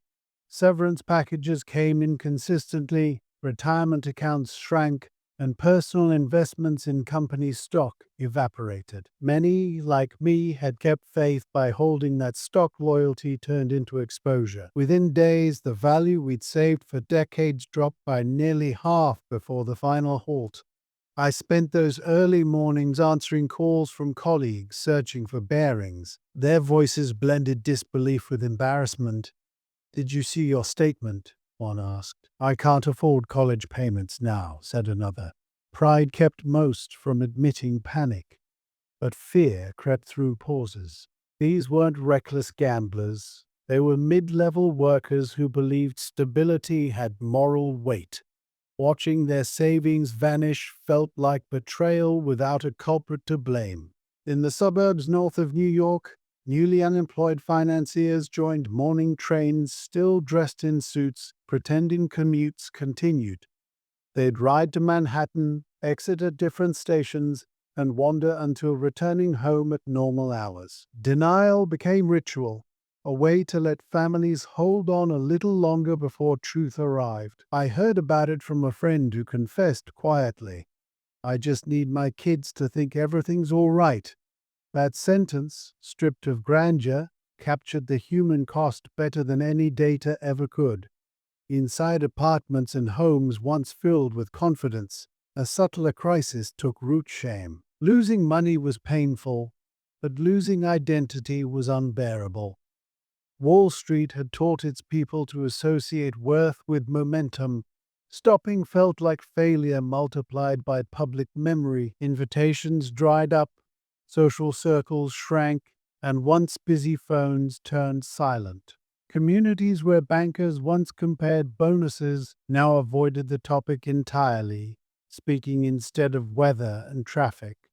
Humility replaced conversation.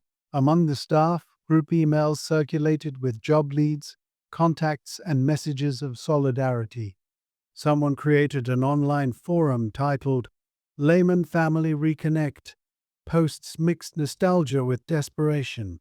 "Does anyone know who's hiring in fixed income? I just want to work." Replies came with empathy, links, prayers. Yet the undercurrent was uniform, the shock of collective demotion. I met ex-colleagues in coffee shops that winter. Gone were tailored suits, in their place sweaters and weary smiles. One woman I'd trained 15 years earlier confessed she'd sold her apartment. Another spoke of moving in with relatives to trim costs. We discussed resumes, as if reciting last rites over shared history. "We built our lives around tomorrow," she said softly. Then tomorrow vanished. For many, the emotional damage outweighed financial loss. Psychologists later reported surges in anxiety and depression among former financial workers. The research spoke clinically heightened stress indicators following mass job displacement, but behind the sterile phrasing were nights of insomnia and marriages bending under strain. One of my closest friends, a gentle risk analyst, confessed in an email, "I can calculate probability for anything except my own future." The stigma extended beyond Wall Street. In small towns where Lehman's name had meant opportunity, retirees faced their own reckoning. Pension funds tied to the firm's securities collapsed, erasing decades of savings. Letters arrived months later explaining technicalities in neutral language: portfolio adjustment, non-recoverable loss. For ordinary families, those envelopes carried heartbreak disguised as policy. I once visited a former client, an elderly couple, who had trusted the firm with their retirement. The husband greeted me warmly, then asked the one question no portfolio could answer: why didn't anyone stop it sooner? I tried to explain liquidity, ratings, unforeseen contagion, but the man shook his head. "I don't care about those words," he said. "I just want to know why we believed." Communities responded with a kind of quiet mercy. Churches held evening meetings for those affected, not just bankers but teachers whose pensions had eroded, homeowners facing foreclosure, small contractors left unpaid. Volunteers served coffee and comfort more than advice. At one session I attended in Connecticut, a pastor said, "A fall in numbers is one thing, a fall in trust is another." Heads nodded. People needed somewhere to place their bewilderment. At home, my family adjusted carefully. The sudden drop from high income to uncertainty required new habits, simple dinners, modest travel, frugality that once felt foreign. My wife managed the changes gracefully, but the children noticed. One evening, my teenage son asked, "Dad, are we poor now?"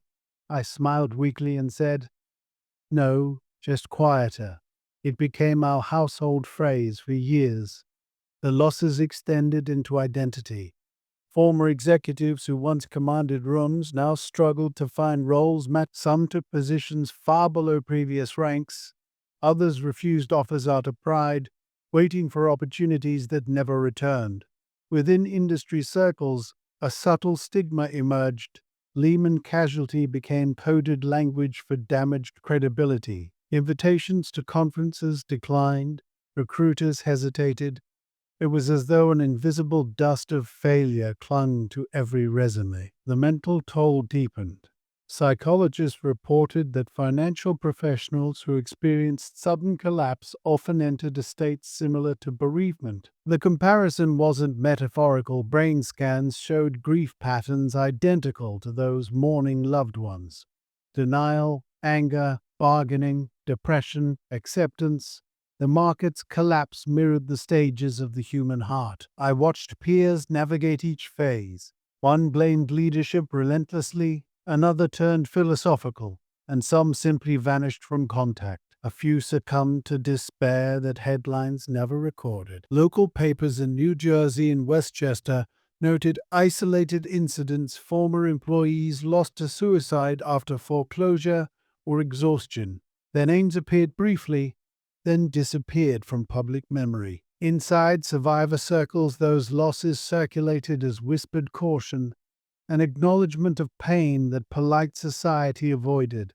For families, adaptation became day by day. Spouses took on extra jobs, children deferred colleges, dreams recalibrated. What struck me most was the speed with which former arrogance melted into gratitude. The same men who once debated market strategies now helped one another repair resumes, share grocery coupons, or attend community workshops on budgeting. Stripped of hierarchy, we rediscovered ordinary solidarity. In small apartments across the city, informal networks blossomed. Weekly meetups formed where ex-colleagues would gather at public libraries or parks, trading information about job openings. Someone always brought coffee. Another carried a laptop to update postings. It wasn't nostalgia. It was reconstruction. Amid collective grief, these gestures stitched human connection back together. Meanwhile, lawsuits and settlements dragged through courts. Some employees received partial compensation years later. Most received none. Even where small payouts arrived, they couldn't offset emotional accounting. People didn't mourn dollars, but decades, the birthdays missed, the friendships tethered to ambition. To them, recovery wasn't financial but moral, learning to live with uncertainty rather than mastering it. I returned often to the psychological research that followed the crisis. Studies described how denial delayed recognition of loss but eventually intensified it. They called it post-burst paralysis, the inability to plan because the past still felt too loud. I recognized the phrase intimately. For months after the collapse, I'd wake expecting morning meetings that no longer existed, my body performing memory long after reason intervened. Identity, I realized, doesn't vanish cleanly. It fades like echo, amplifying before it disappears. The stigma around financial failure ran deep. In dinner conversations, people avoided mentioning their previous employer, using coded references, the old place, that firm. I initially resisted speaking about it too, until my daughter reminded me, "You didn't cause it, Dad." That sentence freed me incrementally. It reminded me that guilt can masquerade as responsibility, and that healing sometimes means forgiving oneself for being part of history larger than personal intention. Beyond professional circles, the collapse touched lives across neighborhoods. Local shop owners near Lehman's offices complained of sudden emptiness. Cafes, once crowded with traders, lost business overnight. Dry cleaners' piles of unclaimed shirts hung like time capsules. One shopkeeper told me months later, "I didn't just lose customers, I lost my mornings." Economic shock rippled outward, invisible but persistent. Nationally, repercussions multiplied, foreclosures surged, unemployment climbed. Families who never heard of CDOs or leverage nonetheless bore their cost. Elderly investors watched retirement accounts halve, college savings evaporated. In that chain of consequence, I saw the moral equation of finance finally exposed. Risk redistributed until it reached those least able to bear it.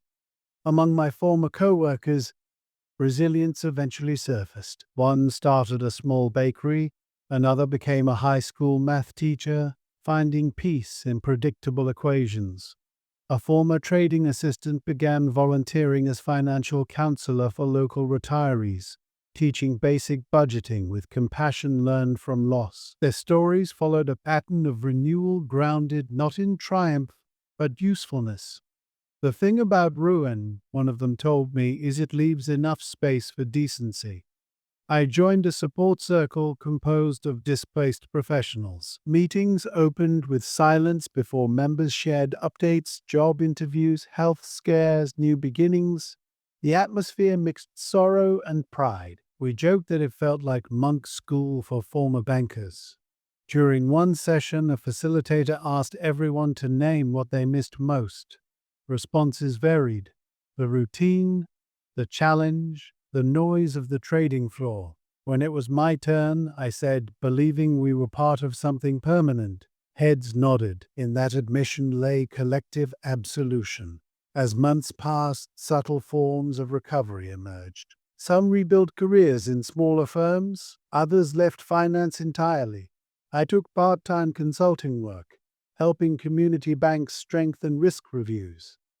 The irony wasn't lost on me, teaching caution after years of chasing complexity, yet the humility felt restorative. There was satisfaction in reconstruction, even at modest scale. Beyond employment, healing required dignity. Many former employees sought therapy, confronting shame entwined with loss.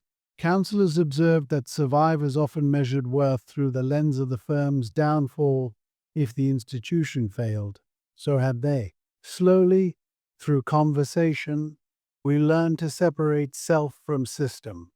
That process, psychologists said, mirrored national evolution. Society, too, had to separate citizens from the myth of perpetual growth. In time, relationships strained by uncertainty found equilibrium.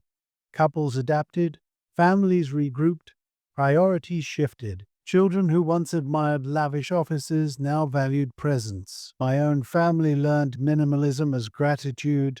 Dinners together replaced corporate dinners. We stopped scheduling our lives around market hours, I said later. It was the first real wealth we had. For some, closure arrived through writing.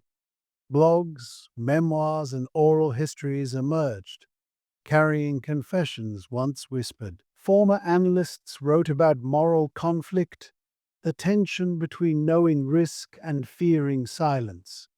Others described gradual compassion, understanding that even arrogance comes from yearning to matter. Reading those accounts, I felt kinship stronger than nostalgia. They weren't excuses.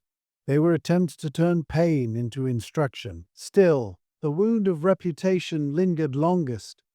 Mentioning the firm's name years later invited reactions, pity, curiosity. At networking events, introductions carried hesitation, "I used to be with Lehman." Over time, that phrase transformed from admission to resilience badge. Survivors realized we shared uncommon education in fragility. The collapse had stripped illusions that still defended others. In communities beyond finance, trust resurrected slowly.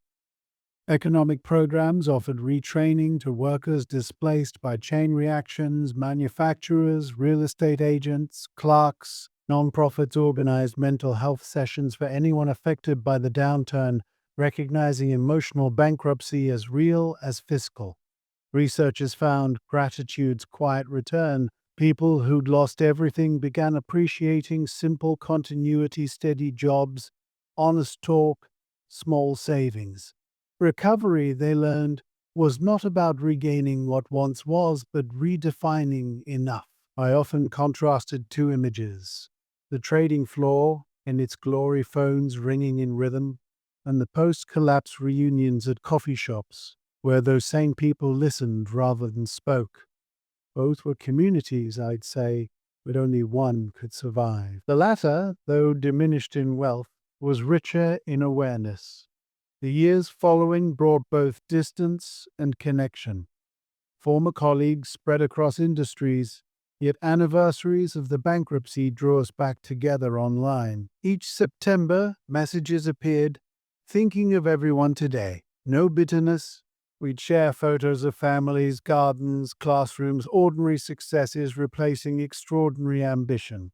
The transformation was quiet but profound. From architects of risk to caretakers of memory, the stigma of failure softened when collective perspective expanded. Gradually, historians framed the collapse within larger cycles of boom and correction. Media retrospectives featured human voices instead of blame alone. I participated in one filmed interview, hesitant but honest. The journalist asked, "What did you lose that money couldn't measure?" I thought for a long while before replying, "Certainty, and maybe that's what we needed to lose." I recalled the research about crises, how neglect of risk stems from illusion of control, how denial becomes self-preserving narrative. Living through it had made theories real. The same mechanisms driving markets worked within hearts. The preference for familiar comfort over frightening truth. Resilience, therefore, wasn't resisting fear, but recognizing it early enough to act. Among survivors, small gestures defined endurance. One group organized volunteer sessions teaching financial literacy in public schools. Another helped local food banks manage inventories using logistical skills once applied to capital flows. The irony was gentle. The same precision that once built synthetic securities now balanced community budgets. Out of excess rose usefulness. By the 5th anniversary, I noticed laughter returning to reunions. We reminisced without bitterness, performing modest pride in collective endurance. Some still struggled financially, others had rebuilt comfortably. All carried invisible scars, but also humility. "You can't unlive it," one said, "but you can learn to breathe in smaller rooms." I realized then that survival had stages too. First came denial, then adaptation, eventually gratitude. The hardest step was forgiveness of the firm's arrogance, of leadership's blindness, of our own compliance. Forgiveness didn't absolve, it released. Without it, memory stayed weaponized. With it, history became companion. The human cost finally tallied wasn't measured in billions but in transformations. Thousands who once chased abstraction learned the weight of concrete realities: time, family, community. Many discovered empathy for the first time, understanding how crises affect those far from trading floors. Some joined public service, others mentored students entering finance, teaching skepticism alongside ambition. I often summarize the lesson in one line: we were efficient at making money, but inefficient at being human. It wasn't accusation, just recognition that systems mirror those who build them. When denial fuels prosperity, collapse becomes the inevitable teacher.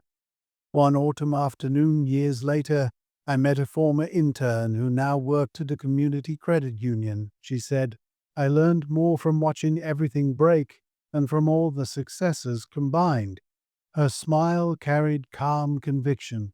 Walking home after, I felt unexpected relief. Perhaps legacy needn't be grander. Perhaps it could be wisdom passed quietly forward. By then, the economy had shifted, new crises flickered elsewhere, but memory remained living archive. For those of us who'd endured 2008, every market rally carried dual awareness, hope, and caution. We no longer believed in permanence, yet we still believed in recovery. That paradox defined maturity. In reflecting on my own path, I saw that humiliation and healing were twin doors leading to humanity reclaimed. When you've lost the illusion of invincibility, honesty becomes possible. We stopped pretending we understood the world, I like to tell younger listeners. And that was the beginning of understanding ourselves. The human cost had been immense. Homes sold, friendships strained, futures rewritten, but within it lay a quieter redemption, rediscovery of proportion. Wealth had promised expansion, loss delivered perspective. In replacing pride with empathy, survivors rebuilt value no spreadsheet could record. Years after, on the 10th anniversary gathering, we met once more gray hair, gentle laughter. Over coffee, someone asked what we would have changed if we could return to the old days. I paused before answering. I'd still work as hard, I said, but I'd remember earlier that every balance sheet represents people, including us. The table fell silent, then nodded. As the meeting ended, we exchanged embraces instead of handshakes. No one spoke of stock prices.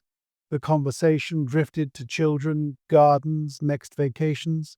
Leaving the cafe, I glanced back at the group. No longer financiers or victims, just people still learning resilience. The crisis had taken fortunes, but it had given perspective, and in that trade, I sensed a different kind of profit. That, ultimately, was the unseen ledger of the collapse. Losses marked in compassion gained. While institutions crumbled, human connection endured, a fragile but priceless residue of a broken world rediscovered through care. Chapter 9. The Global Shockwave. The sound of the collapse didn't end with the walls of one building. It traveled outward through cables, servers, headlines, and breath becoming the pulse of a planet suddenly unsure of itself. By the time morning sun reached London, Tokyo, and Sao Paulo, Lehman's fall had already translated into numbers blinking red across every trading screen.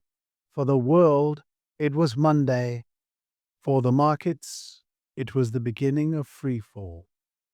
I awoke to the hum of television anchors speaking in tones usually reserved for war. Global markets tumble after Lehman Brothers bankruptcy, one headline read. The words carried no drama, only disbelief. In decades of business reporting, few had practiced saying a phrase of that magnitude. Futures had crashed before sunrise, credit markets froze, and banks across continents started gauging which counterparties might fail next. Within hours, ATMs worked erratically, interbank lending halted, and the ordinary engine of trust, the unseen flow of money between institutions, stuttered. Economists would later call it a liquidity crisis. I remembered it as a crisis of breath. Everyone held it at once, I said. For an instant, commerce felt physical, millions waiting for permission to exhale. Meanwhile, ordinary households saw the effects within days. Retirement accounts shrank, mortgages tightened, hiring froze. On main streets, from Ohio to Okinawa, people who had never heard of Lehman Brothers suddenly confronted consequences written into their lives. Job offers were delayed, home sales collapsed, small businesses lost credit lines overnight. Television stations aired images of bankers leaving the building with cardboard boxes, but the real story lay unseen. The grocery clerks whose hours were cut, the factories that cancelled shifts, the retirees calling financial advisors who no longer answered phones. The contagion spread faster than any virus. It traveled through confidence, the invisible fabric that keeps society moving. I spent the week fielding messages from former clients around the world. Some reached out with sympathy, others with panic. A German pension manager wrote, "Our exposure is significant. Please tell me the rest of the system is safe." I wished I could. Fact was, no one knew what safe meant anymore.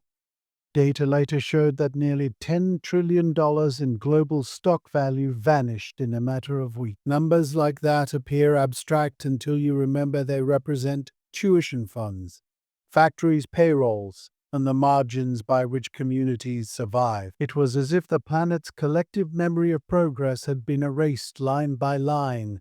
In Washington, the Treasury raced to design an emergency measure, the Troubled Asset Relief Program, or TARP, authorizing $700 billion to shore up collapsing institutions. The proposal met outrage before necessity forced acceptance. While politicians debated moral hazard, markets demanded immediacy. Confidence couldn't wait for politics. Europe followed with its own patchwork rescues. Britain nationalized major banks, Germany guaranteed private deposits, and Ireland issued blanket guarantees to stop a run on its system. Each announcement brought hours of stability before fear migrated elsewhere. The crisis had no border. The digital age ensured every tremor registered globally within seconds. I described those weeks as watching an echo bounce endlessly down marble. Every country thought the sound came from somewhere else, I said. The term contagion entered common speech. Yet beyond the jargon hid a simpler truth. People had forgotten that finance runs on faith, and faith is fragile. In the trading capitals, despair mixed with fascination. Reporters camped outside exchanges, capturing images of traders holding heads in hands, the universal gesture of disbelief. Some tried humor. A sign taped near Wall Street read, "Honk if you've sold everything," but laughter thinned quickly. On September 29th, House initially rejected the TARP bill. The Dow Jones Industrial Average plunged nearly 7% that day, erasing what courage remained. Around kitchen tables, fear turned intimate. Couples checked bank statements nightly, whispering about whether deposits were safe. Parents postponed college plans. Retirees cut expenses and landlords delayed repairs. The macro became micro, and economics became emotion, the blending of anxiety and silence found in recessions throughout history. I thought often of the word systemic. Before the fall, it had sounded abstract, almost academic. Now I understood its human meaning. No one stands outside a system. When the gears jam, all motion stops. My former industry peers in London reported similar paralysis. Funds frozen, clients furious, phones non-stop. One friend emailed. "It feels medieval trust traded back to rumor."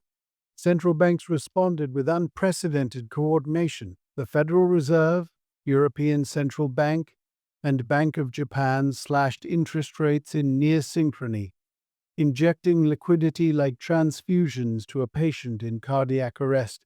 Yet recovery required more than money.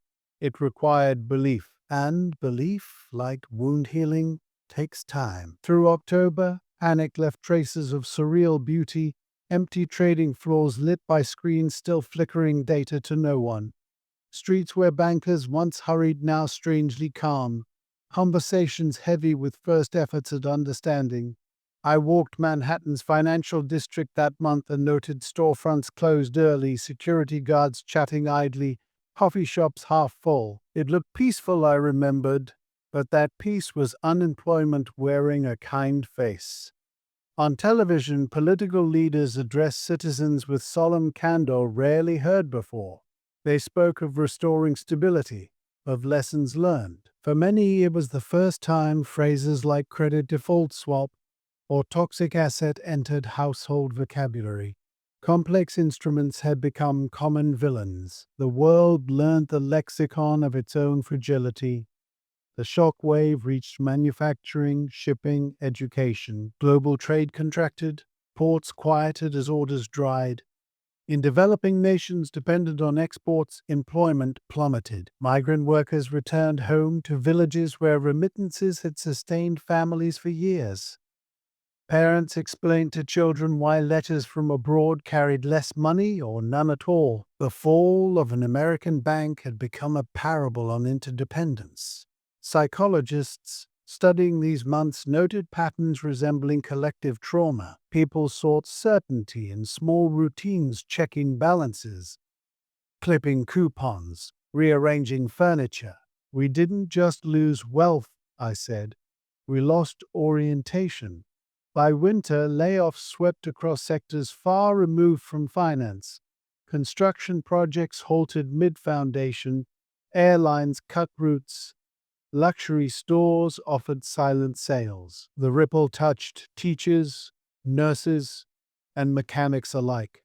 History's earlier crises, 1873, 1929, suddenly felt relevant again. Economists dusted off old texts, rediscovering truths their predecessors had written in the same tone of disbelief. Among ordinary citizens, anger grew toward bankers perceived as architects of ruin. Protest signs appeared demanding accountability. Politicians balanced between blame and remedy, promising reform while avoiding panic. In Washington hearings, executives testified beneath bright lights, faces drained. For the public, these moments felt both satisfying and hollow, justice symbolic, suffering practical. I watched those sessions from home. I felt no desire for revenge, only fatigue. We were all both victims and perpetrators, I said quietly.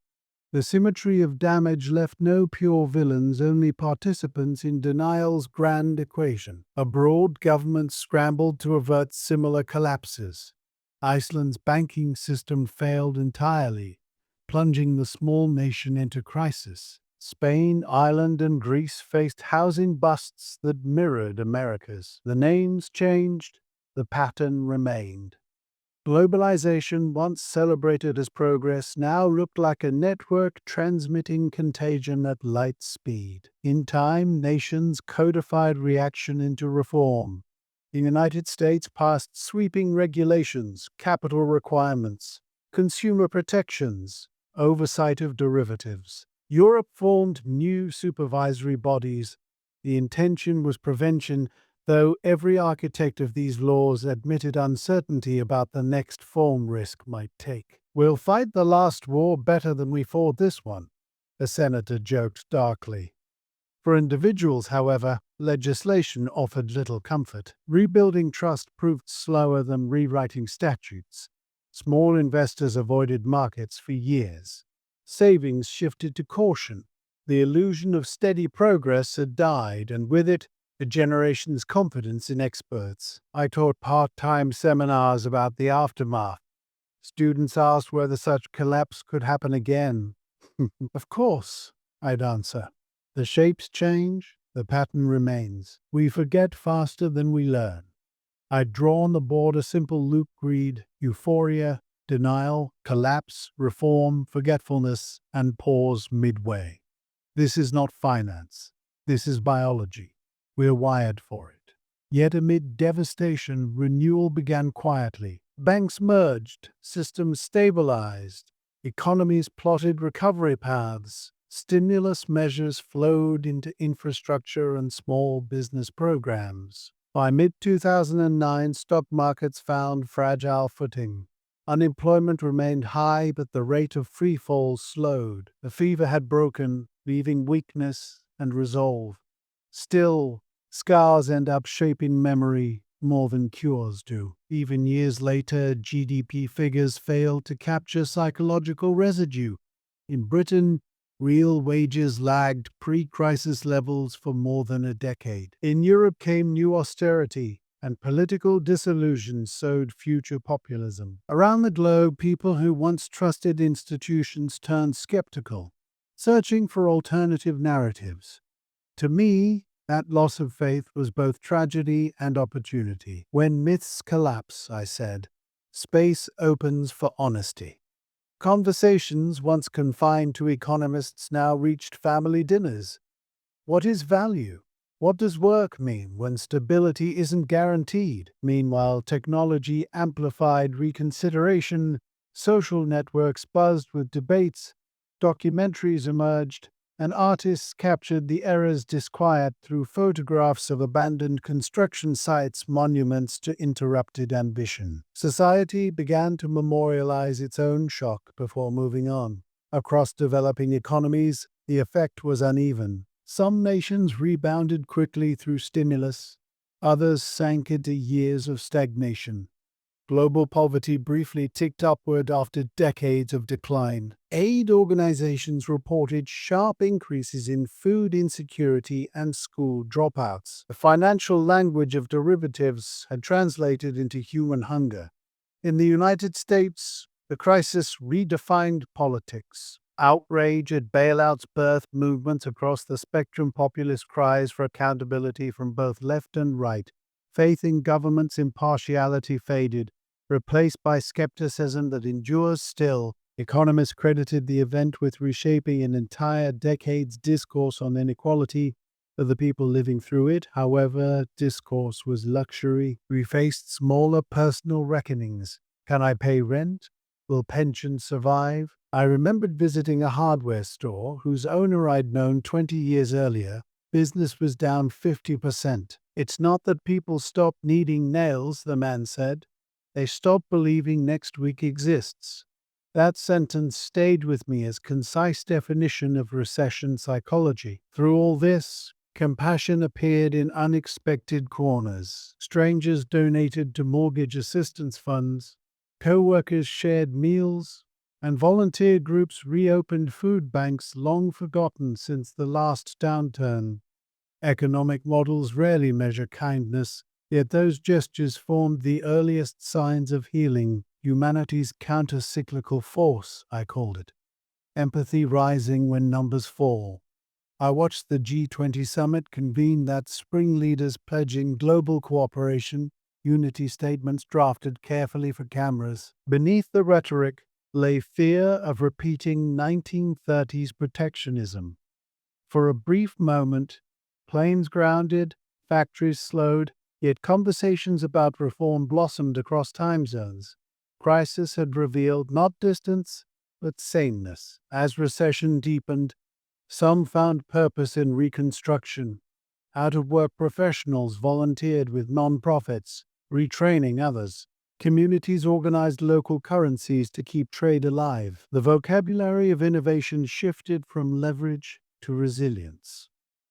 I saw parallels to post-war recovery efforts, humans rebuilding meaning as much as material. Within 2 years, markets stabilized enough for reflection to replace reaction. Academics published volumes analyzing causes, over-leverage, regulation gaps, cognitive bias, moral hazard. Their charts looked clinical, but each curve represented what individuals had already felt viscerally. Every line is someone's life, I thought, scanning those reports. In conversation, I emphasized psychology as root, neglect of risk during prosperity, illusion of control near the peak, collective shock at collapse. The same themes my friend the archivist identified when cataloging the quiet capital files. History repeats not because we miss facts, but because we reuse. By 2010, the Dodd-Frank Reform Act in the U.S. became law. It sought to tether risk, create oversight, and establish procedures ensuring no single failure could topple the system again. Whether it succeeded remained to be seen, but its existence acknowledged vulnerability, something my generation had resisted admitting until forced. Globally, the recession officially ended within years, yet the social aftershocks persisted. Many nations faced long employment droughts. Faith in upward mobility waned. I saw this not as pessimism, but realism. We'd built an economy worshipping speed, I said, and forgot the virtue of pause. When I visited former colleagues abroad, They shared similar observations. In London, one told me, people used to chase excitement. Now they chase stability. In Singapore, another said, we measure profit differently, how sustainable it feels. The language of ambition had softened worldwide, recalibrated by shared humility. Art followed suit. Documentaries, novels, and plays explored the emotional terrain of those years. Bankers portrayed not as villains but as flawed believers, families as collateral dreamers. The collective storytelling marked completion of grief's cycle, acknowledgement replacing denial. On the fifth anniversary, memorial panels convened survivors and regulators to discuss lessons. I spoke quietly before a packed auditorium. Lehman's collapse wasn't the end of capitalism, I said. It was a reminder that every system built on trust must also honor doubt. The audience, a mix of students and retirees, sat still, absorbing words that sounded less like economics and more like prayer.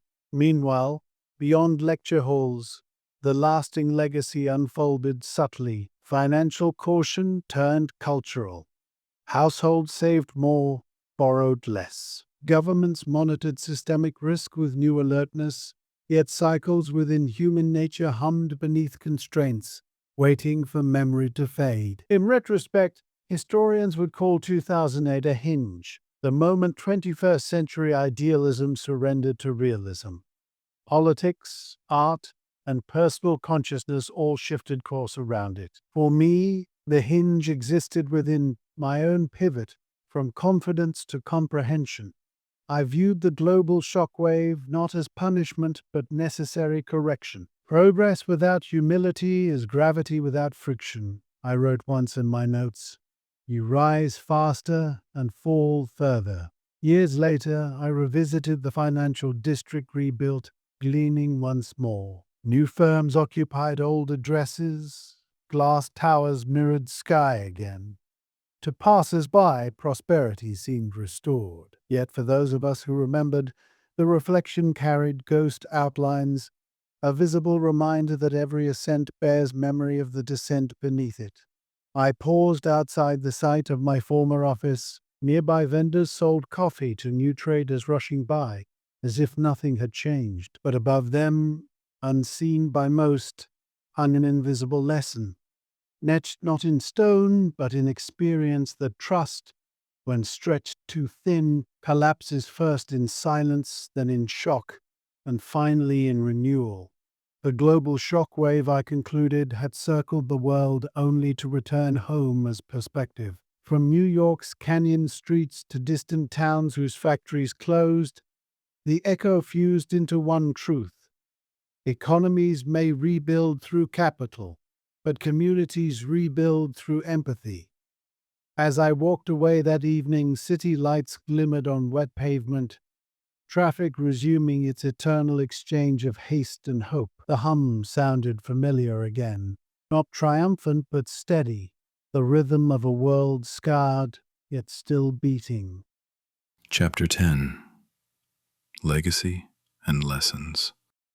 In the years after the collapse, history began its long work of interpretation. Economists wrote volumes, governments built commissions, and memoirs filled shelves. But for me, the legacy wasn't in theories or legislation. It was in the quiet recognition that what had failed was never just a bank.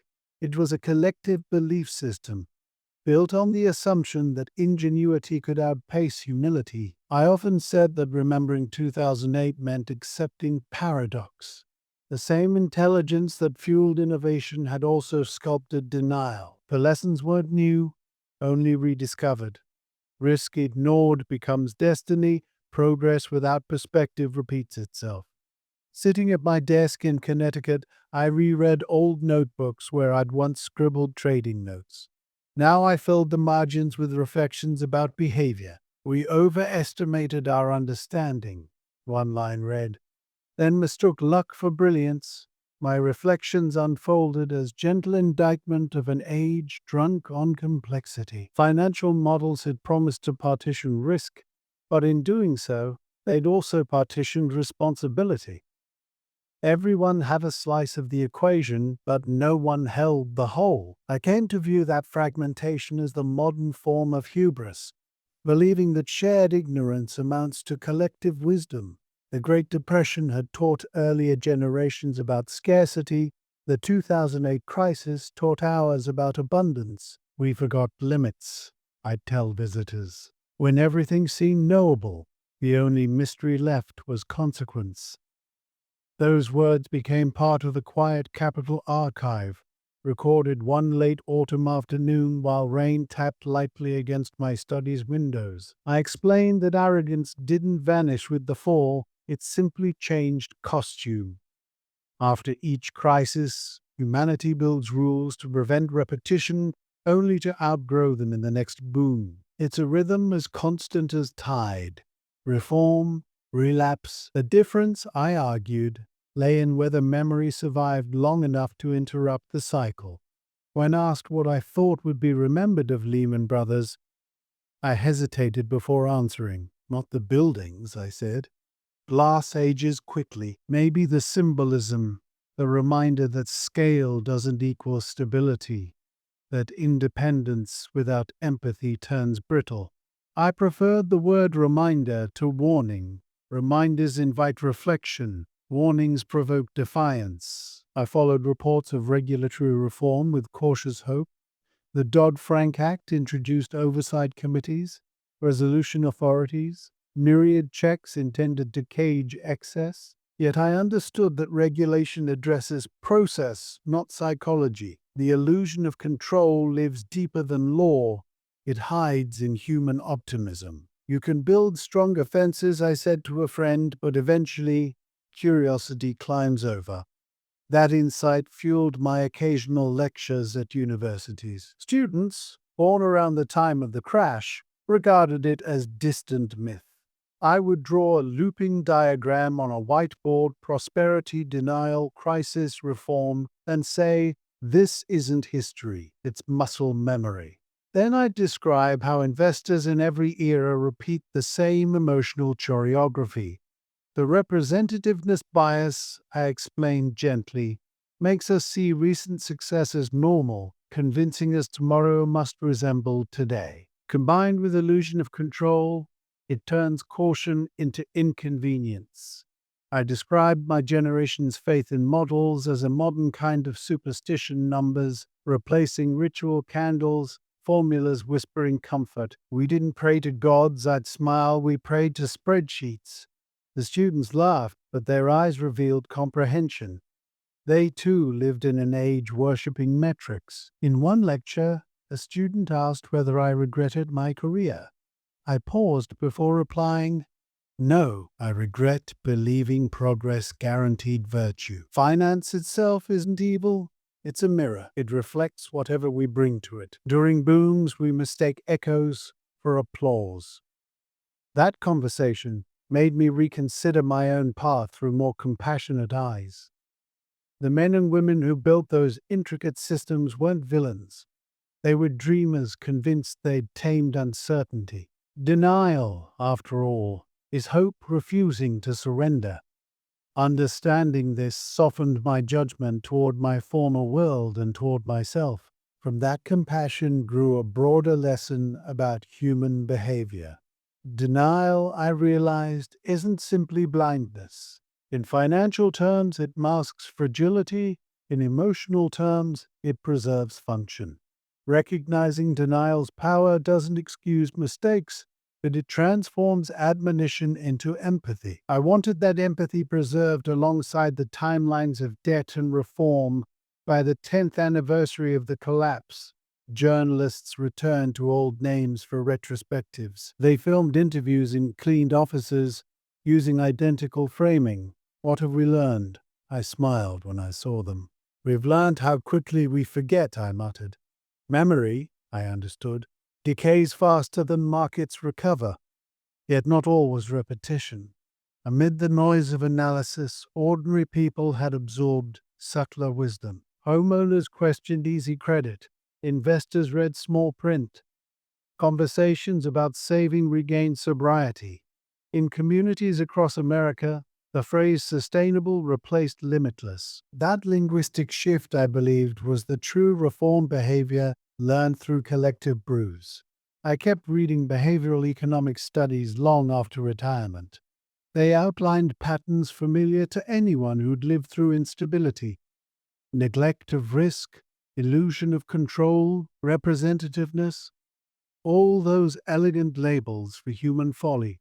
But beyond charts, I saw morality disguised as data. The numbers quantified hope's shadow. When people trust too much in precedent, I wrote in a margin, they privilege memory over imagination, and crises are always what imagination fails to include. Conversations about culpability interested me less over time. I'd once felt fury toward leadership arrogance, but anger eventually exhausted itself, leaving curiosity. Fuld believed in survival because the opposite meant extinction. I said in an interview, he wasn't lying, he was afraid, and fear expressed as confidence can be contagious. In that sense, stubborn leaders and trusting employees had shared the same defense: denial as courage. I visited museums that later featured exhibits about the crisis, photographs of abandoned floor spaces, oral histories of workers worldwide. Standing before those displays, my reaction surprised me. Not guilt, but tenderness. Look at us, I whispered once. So certain, so fragile. The curator overheard and nodded silently. As decades turned, the world built new ambitions. Technology birthed digital currencies. Algorithms replaced traders, and optimism found fresh vocabulary. To others, these developments signaled progress. To me, they suggested repetition. I studied fintech headlines with equal parts awe and apprehension. Every generation believes it's invented control anew, I said. Maybe that belief is the price of invention. Still, I refused cynicism. I saw cycles, not as failure, but as form of evolution. With each collapse, awareness deepens slightly, empathy broadens incrementally. History isn't circular, I noted. It's a spiral. It returns, but on a higher floor each time. That image consoled me. Humanity climbing through recurrence, learning slowly, but learning nonetheless. In quiet evenings, I compared modern crises to ancient ones documented in the archive. The railway panic of 1873, the crash of 1929, the savings and loan debacle. The language changed, the hearts behind them had not. Ambition, fear, greed, and hope moved in familiar sequence. What advanced was our ability to record and to remember. Maybe that's progress, I mused. Not avoiding mistakes, but archiving them clearly enough to recognize their reflection. It pleased me to think that the quiet Capital archive where my story began would outlast debate. Somewhere in its temperature-controlled aisles, my recorded voice whispered the same truth to future listeners: that systems, like people, need humility to survive. I imagined a researcher decades ahead discovering my file, hearing the slight tremor when I described the final weekend, and understanding that behind every dataset beat a heart afraid to stop believing. Culturally, the crisis altered the texture of ambition. Music, literature, and film began to explore vulnerability more openly. Heroes shrank from conquerors to caretakers. Narratives replaced conquest with endurance. That's the legacy I love most, I said one afternoon. The return of modesty to imagination. I stayed financially comfortable but modest. My lessons weren't theoretical. I invested conservatively, refused leverage, ignored fads.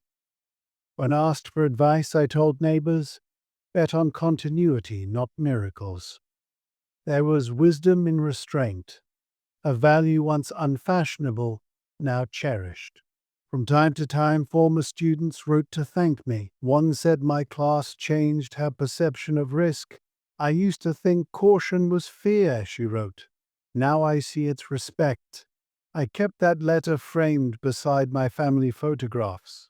To me, that sentence distilled everything: respect for limits, for time, for collective fragility, was the true antidote to arrogance. In solitary moments, I re examined personal faith, not religious but existential, the faith that effort ensures outcome. The crisis had dissolved that belief, replacing it with something quieter: acceptance of uncertainty as companion rather than enemy. Security, I told a friend, isn't permanence, it's adaptability. That shift from defense to resilience marked my inner recovery far more than regained savings ever could. Whenever journalists sought final thoughts, I offered simplicity over slogans. Every market, I said, is a reflection of its participants' hearts. When fear or pride dominates, numbers only echo emotion. The task is to notice emotion before it becomes arithmetic. That sentence found its way into lectures worldwide, quoted without attribution, echoing like anonymous wisdom. Late in life, I tended a small garden beside my house. The act reminded me of risk and patience planting without guarantee, understanding that growth obeys seasons, not projections. It's the opposite of leverage, I joked. Neighbors sometimes stopped to chat about weather or investments. When they asked whether another crash would come, I'd nod gently. But maybe we'll face it kinder next time. I viewed the garden as metaphor for the wider economy. Cycles inevitable, outcomes improvable. What mattered was nourishment between seasons, the habits and humility that preserve roots when storms return. That became my closing message for those who remembered the collapse not with anger, but with maturity. On the 20th anniversary, younger generations treated 2008 as distant lore, like the oil shock or dot-com bust. That distance comforted me. It proved time had done its work. Yet I hoped the story would remain personal somewhere in archives, in memories of families who relearned moderation. I wrote a short note to accompany my recorded interview. If humility survives us, the pain was worth it. In essence, that was the legacy I claimed for Lehman's fall. Not a monument to ruin, but a monument to realization. The crisis carved into collective awareness the truth that progress must reckon with proportion, and that every empire of numbers relies ultimately on moral arithmetic. As evening shadows lengthened outside my study, I closed the last folder of documents, labeling it simply Lessons. Inside, no formulas, no charts, only handwritten lines capturing decades of observation. Complexity invites faith. Faith hides risk. Humility restores sight. I smiled, setting the binder on the shelf beside family albums. Through the window, the horizon glowed faintly, a reflection of distant city lights. Somewhere beyond that darkness, markets still traded, fortunes still rose and fell. Yet in the hush of my quiet house, I sensed balance restored.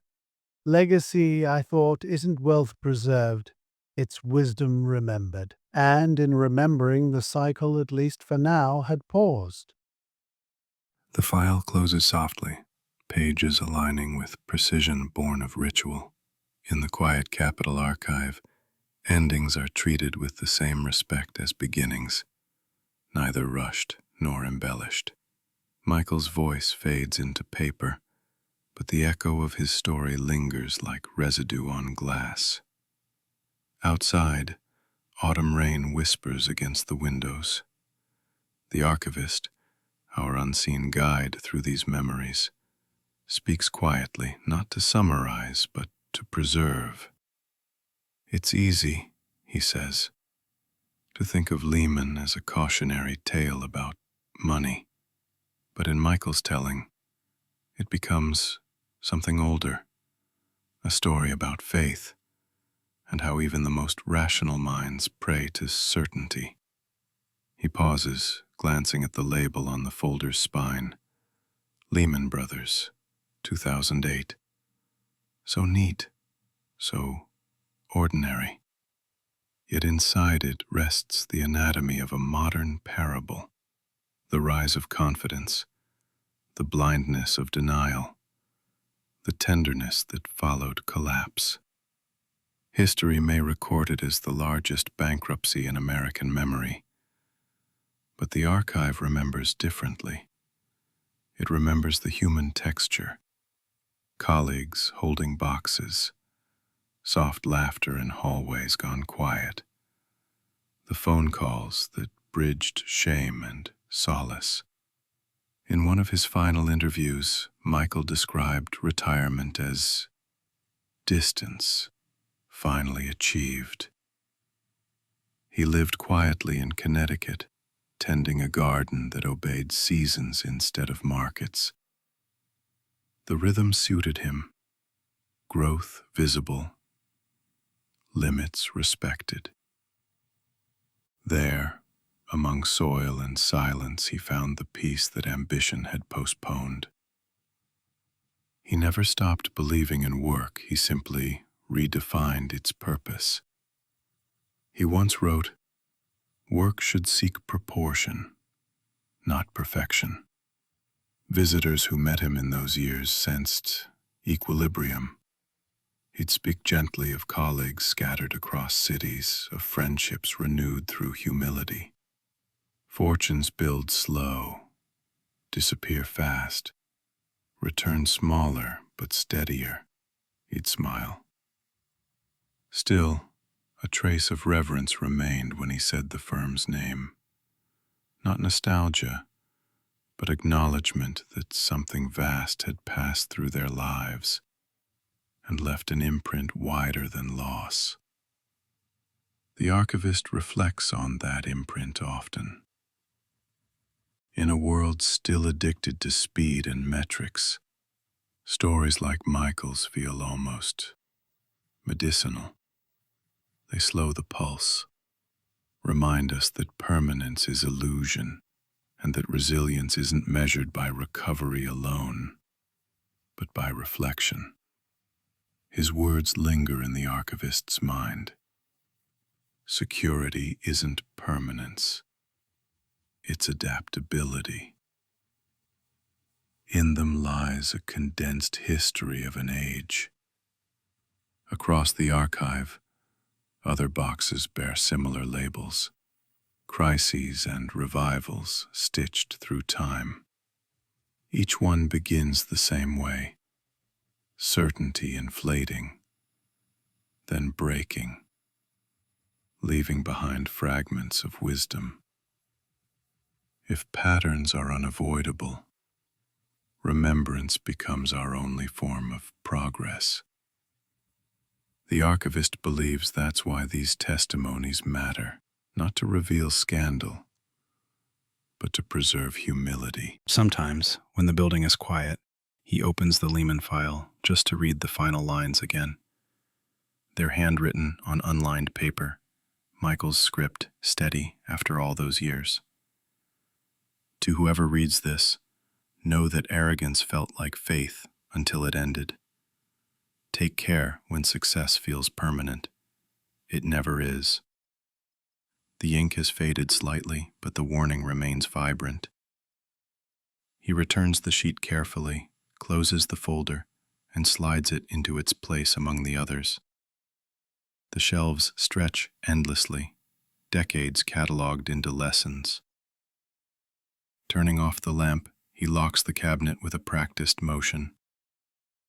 Under his breath, a small benediction escapes, part ritual, part gratitude.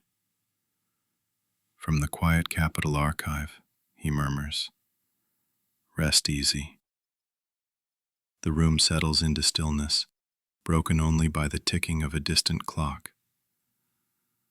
Outside, the city hums onward, commerce renewed, ambition reborn, always forgetting and remembering by turns. Within these walls, the archive keeps vigil for what memory refuses to dismiss, that arrogance costs more than capital, and reflection remains our only inheritance. In the end, history doesn't punish or absolve. It records. And somewhere between the pages, illuminated by the faintest light. The story of that September Sunday waits, its lesson intact, its humanity preserved, forever whispering to those who'll listen next.